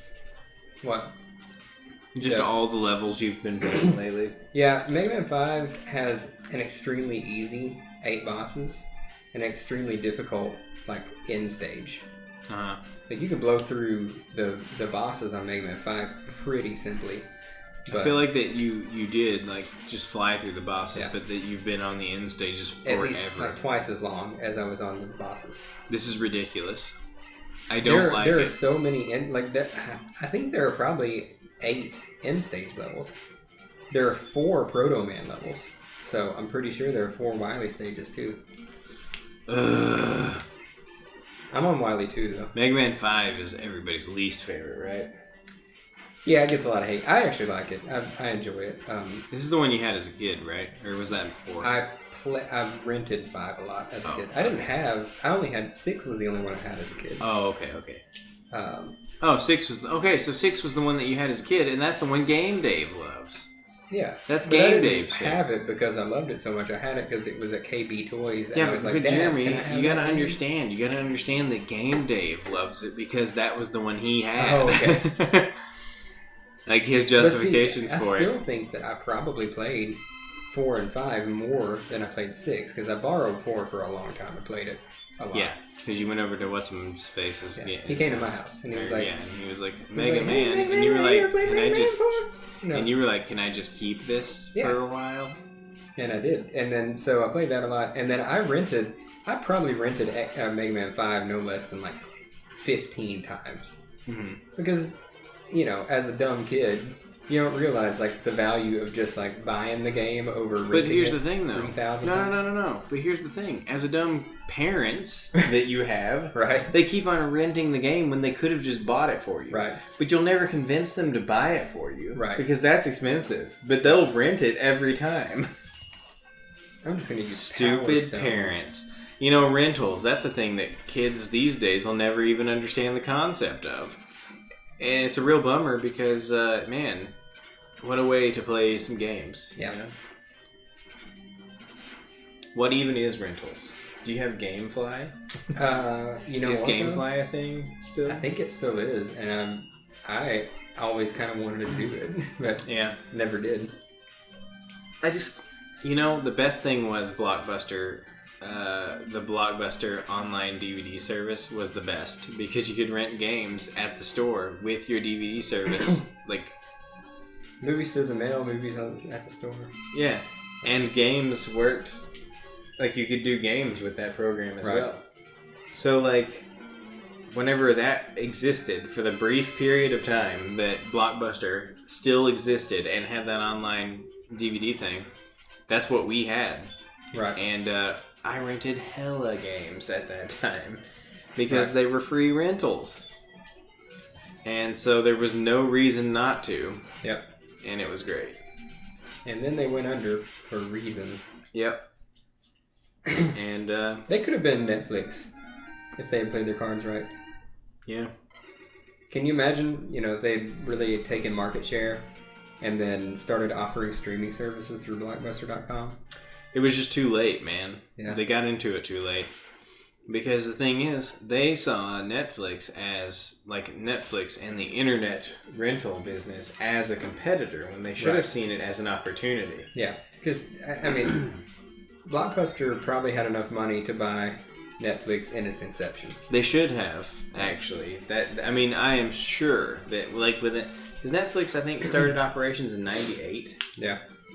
At that point, they were worth nothing. They were nothing. So Blockbuster probably, you know, let's say 2000, maybe 2000, the early 2000s, there would have been a point at which they would have seen Netflix as a real threat, but probably still would have had enough money to buy them. Yeah. You know? And that should have been their tactic, was buy them instead of, you know, make a competing service. Right. But the problem was that, you know, they didn't go that direction. They chose to do a competing service. And they started way too late. Right. Like, they had already lost. Yeah. At that point. And, Yeah, that was just a bad move. But like, see, here's the thing though. I believe, truly believe that there is still a viable market for rental stores. I just don't understand how they can't still exist and be profitable. I mean, because the thing is, go to a video store and rent a movie. Well, then what do you do if you want to? What do you do if you want to watch a movie? Because it's not on a streaming service. If you want to watch a movie, it's not on a streaming service. I mean, like that's just a rule. If it's not on Netflix, Hulu, or Amazon Prime, then you go buy it. I mean, that's. But you could just rent it, and there still is. If there was a rental store, yeah. And Redbox has no selection. They only have the newest things. Yeah. That's why there's still a market for rental stores. Because there's still a massive library of movies that you can't stream and you can't rent from Redbox. But you would still might want to rent. Right. I would still go to a video store and rent a movie. And there are lots of niche people who would, but most people wouldn't. That's the problem. I disagree. I mean, you disagree. I think that the average they obviously went out of business, every single one of them. So they didn't though. There's a lot of mom and pops that are still out and running video stores. It's still a thing. It's just that all the major ones went down, and the problem with that is that all the major ones took out all the mom and pops in most places, so there were no mom and pops left to survive. Right. In the first place. But like up in Indiana though, there's a local Indiana chain of video stores called Family Video, and they're still running because Blockbuster did not run them out of business. They were strong enough in their region to stay in business, and then Blockbuster went under, and Family Video is still there, being a rental store that people still go to.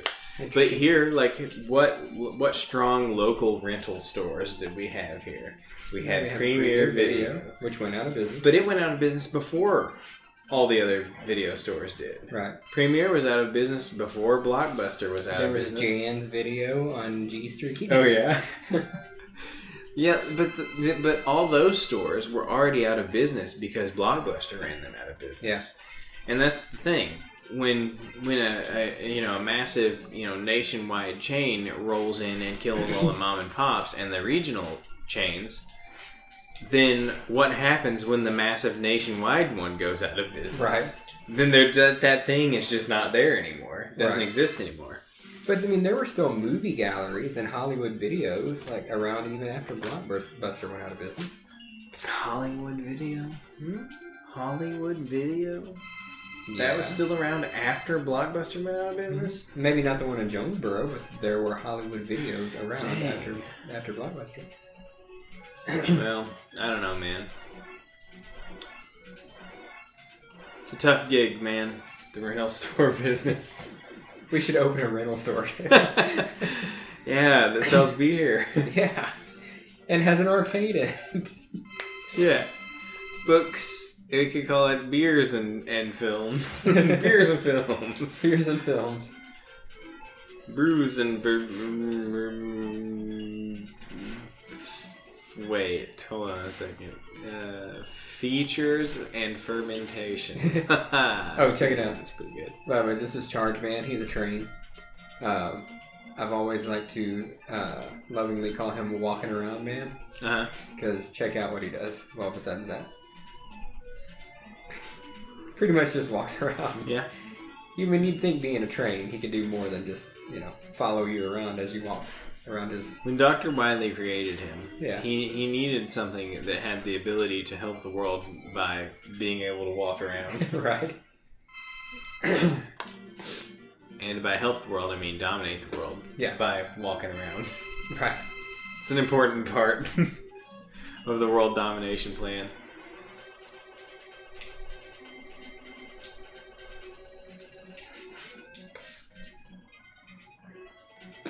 Oh, Dr. Wiley, why are you always in a UFO? This is the Wiley Press, actually. Oh, but it looks like a UFO to me. I'm gonna say stay here because I don't want to have to fight all the guys again. Make sure you don't accidentally load state. Yeah. That would be hilarious. Yeah, that would be funny. And I would go home at that point. I mean, I'm pretty much done now. I got 2 more forms of Wily, but hold on. I'm gonna get a good start right here, and go ahead and save state here. There we go. Hey bro, when did Sigma come about? Give me some Mega Man lore. What's Sigma? Who created Sigma him? was a Maverick Hunter created to stop Zero. Oh, okay. So when in the timeline are we talking? Did Sigma... between the Mega Man timeline and the X timeline. Yeah. Sigma was created to stop Zero, and then he got infected with the Zero virus, and right. Zero got uninfected with the Zero virus. Right. Convenient. So basically, they just switched places. Right.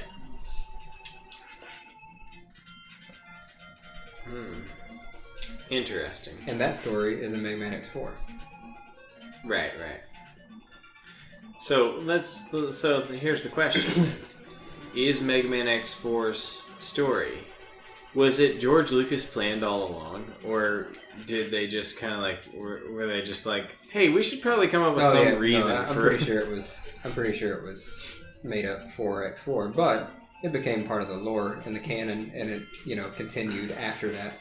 That's right. where the storyline went from there. Mm-hmm. Is that Zero eventually would have to be destroyed because he still was infected with the Zero virus, and it was only a matter of time before he would go Maverick again. Well, see, that's how you know. The way you know that it's not. It wasn't really planned out that way is because when you look at Mega Man X, Zero doesn't have a sword. Yeah. So because Zero doesn't have his iconic sword, yeah, clearly that they had. I don't know for sure he doesn't have a sword. He just doesn't use it in X. Look, I'm just saying, I didn't see no sword. And if I don't see a sword, I'm gonna assume there's no sword. It's an X2 though. Yeah, they were just adding for, you know what I'm saying. Look, the important thing is that in X4, there's a cutscene where he and Sigma are fighting. Mm-hmm. And I'm fairly certain he has a sword. Nope. No, he doesn't? Oh, snap. Well, then maybe they did plan it all along. He does not have a sword. Man, it's been a long time. Sigma has his iconic lightsaber. Yeah. But his Zero does not. Definitely not trademark infringing at all, lightsaber. Sigma was the first to have a lightsaber. I am safety dying here, by the way. George Lucas actually stole the idea from Sigma. Yeah. So anyway, yes, Sigma, in that scene where Sigma goes in to track down Zero, Sigma has his lightsaber, and he looks just like Sigma from X1. Okay. Like that green, armor, and he's got his lightsaber, and Zero fights him with his bare fists. Oh. And then he tears like a metal rod out of the wall or something, and sword fights him with the metal rod. So no, Zero does not have a saber in that. Oh dang, I just didn't remember it correctly. Because I assumed that he would have a saber at the time. But never mind. It was planned from the beginning. They knew exactly what they were doing the whole time. Even Mega Man X7 was planned from the beginning. Yeah. Yeah. They had Axel just waiting in the wings. They had it planned. Hey, real quick, will you look at Wily 1's weakness? I know Wily 2's weakness is the super arrow. Just so we can expedite this, Mega Man 5, Wily 1 weakness. What?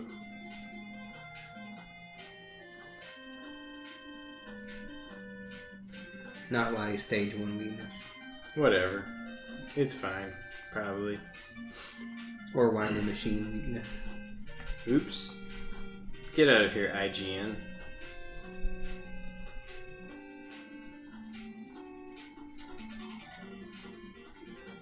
I don't know. Does any of this look useful? I see. Boss guides? Yeah, just go down the Wily Machine down there. There he is. Wily Machine number 5. Oh, super arrow, okay. And then Primary weakness is beat. Which I don't have. Alright, yeah, so just...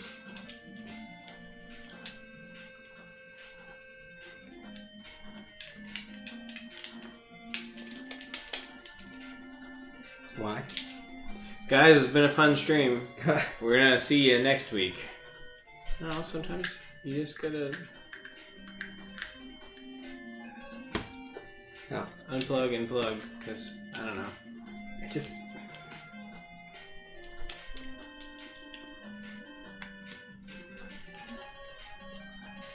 Okay. Maybe the USB cable is being a little shoddy. Alright. Well, this is it. This is the end, so... So, beat is what you need? It's what I need for the, it's what I need for the next phase, but I'll just bust her. And I've got a bunch of... Whoops. I've got a bunch of E-tanks. I got 9 E-tanks and 1 M-tank, so good.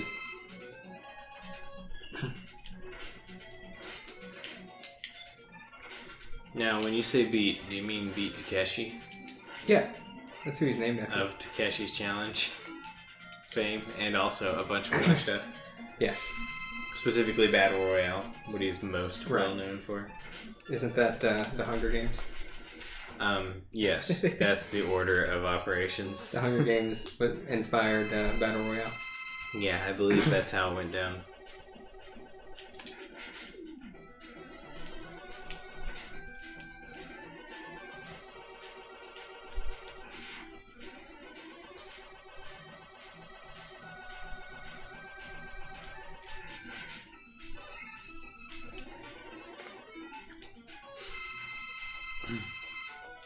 Where did he get that nickname, though? That's what I want to know.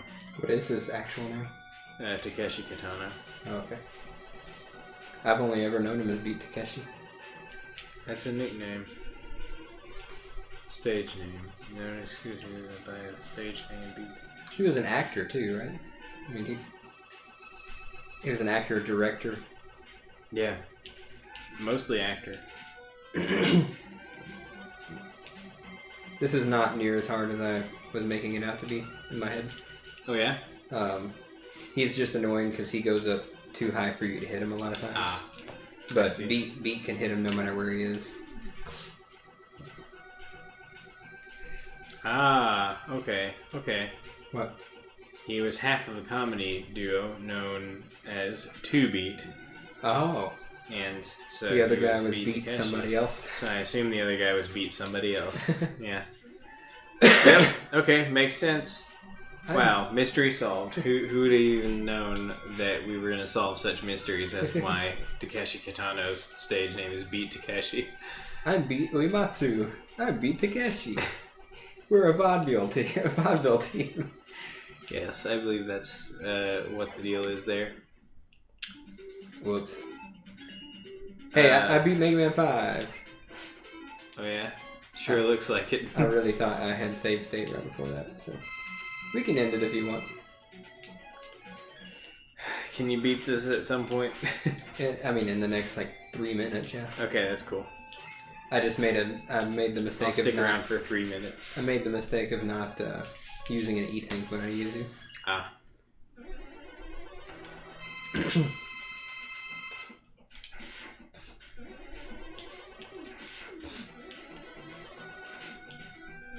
You only know about Takeshi Kitano from JonTron. Yeah, that's... Lol, I know about him from movies he's been in. That's what I know of Battle Royale. How did you not save state after that? Because I was doing so good. Jeremy, save stating is always the answer. Well, let's say save state, bro. Right as I beat this guy. We should change our name to Jump and Save State Bros. Yeah. Hey, okay, save state, bro. I got it. Bro. I did it. Hey, did you use an E-tank, though? You got 8 of them. Yeah, I'm gonna save them. For what, exactly? I don't know. I'll get hit one more time and then use one.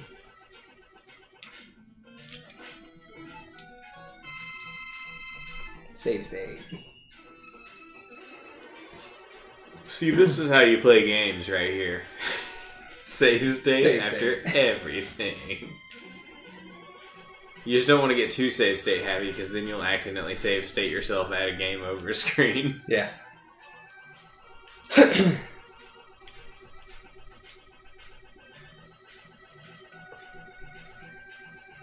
You hear how my charge is kind of going along with the beat of the music, the rhythm of the music? Nope. I don't know. For a second it sounded like it synced up. Yeah, you can hear it, right?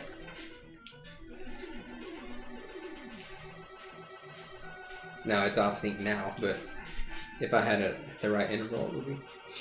Sounds like this has to do with something involving the clock oscillations of the NES and its ability to produce music at certain tempo. I have no idea. I don't know. You might be right. Oh man, I hate the NES. Why? It's bad. It's a bad piece of hardware. It was the best of its time. No, it wasn't. The Sega it had the best games of its time. The Sega SG-1000 was the best of its time. No, I'm just kidding. The Master System was the best. I didn't say the Master System had the best games, but hardware-wise, it was a lot more powerful than the NES. Sorry to keep you so late, man. I just don't want to do this next week. I want to be on to the next game next week. It's fine. It's clearly Mega Man 5 is the worst Mega Man game. You might be right. As I can tell by how annoying this has been to watch. Yeah. But you know, that's just what it's about sometimes. Sometimes the stream is about playing really bad Mega Man games. Yep. Are there any good ones for the Game Boy? Actually, yes. Mega Man 4 and 5, both for the Game Boy, are pretty good. Oh, yeah? What about 1, 2, and 3 suck, but... What about Mega Man and Bass for the Game Boy Color? Advance. Wait, which one's the one for the Mega Man... Which one's the one for the Game Boy Color? Extreme. Is that the one that had the black cartridge? I don't remember. It had... It was Mega Man X, and it had bosses from X1 and X2. Okay. That had to have been the greatest game ever made. Yeah, it was terrible. Yeah, that's the only Mega Man game I ever played on the Game Boy. I mean, Game Boy Color is basically an NES, so it was... Well, it was actually, it was one of those Game Boy Color games that would work on the regular Game Boy. Yeah. You know those ones? Yeah.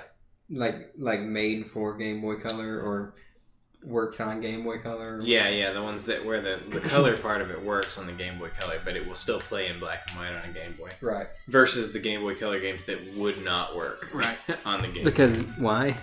Because the Game Boy Color actually did have different hardware stuff. Yeah. I don't want it.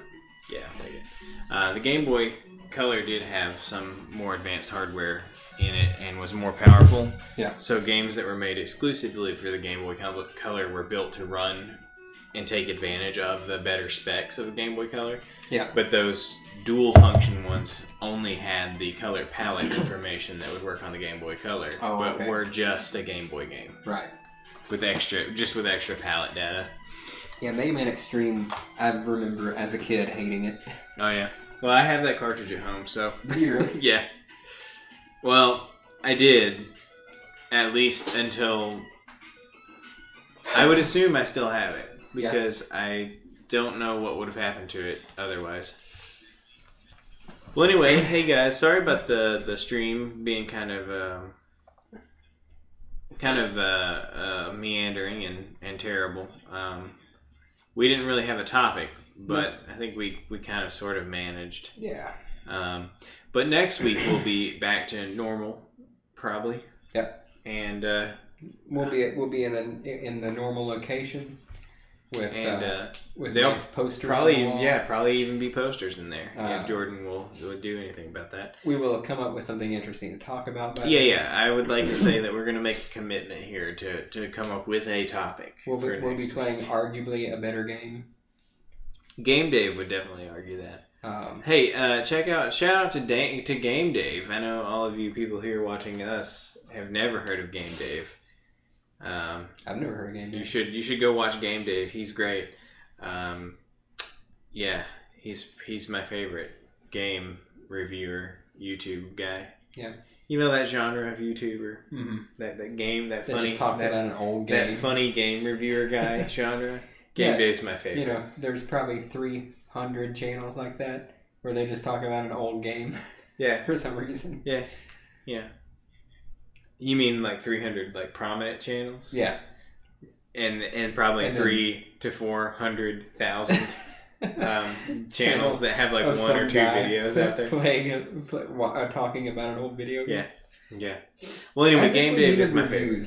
Like that's what I love about those channels. They're totally pointless. Well, actually, you know what the thing is though, that I do like to watch those. I do to put games on a list of things I want to play. Oh yeah, I guess they do. Because I do like Game Dave's video about the Suikoden games. Okay, so Game Dave and Pro Jared both like absolutely praise and exalt the Suikoden games. Okay. And I want to play them because both of those people. Those games? I don't even know. They're RPGs. Okay. They're classic PlayStation RPGs. And apparently the Suikoden RPGs are the best games. Like that, both of them. Both Game Dave and Pro Jared, who I really don't care that much about, just praise. Pro Jared's like an extreme RPG nerd, like to the point of Dungeons and Dragons and you know, old NES RPGs and like text-based adventures and whatnot. The only thing that's holding me back on the Suikoden issue is that it's got random encounters. And random encounters, you know me, Jeremy, I'm not a big fan. If you're going to get too far into any RPGs, you're going to randomly encounter some random encounters. I hate them. I hate them. Yeah.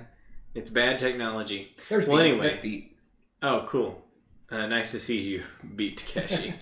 Anyway, thanks for watching. We'll be back next week. And, until then, have a nice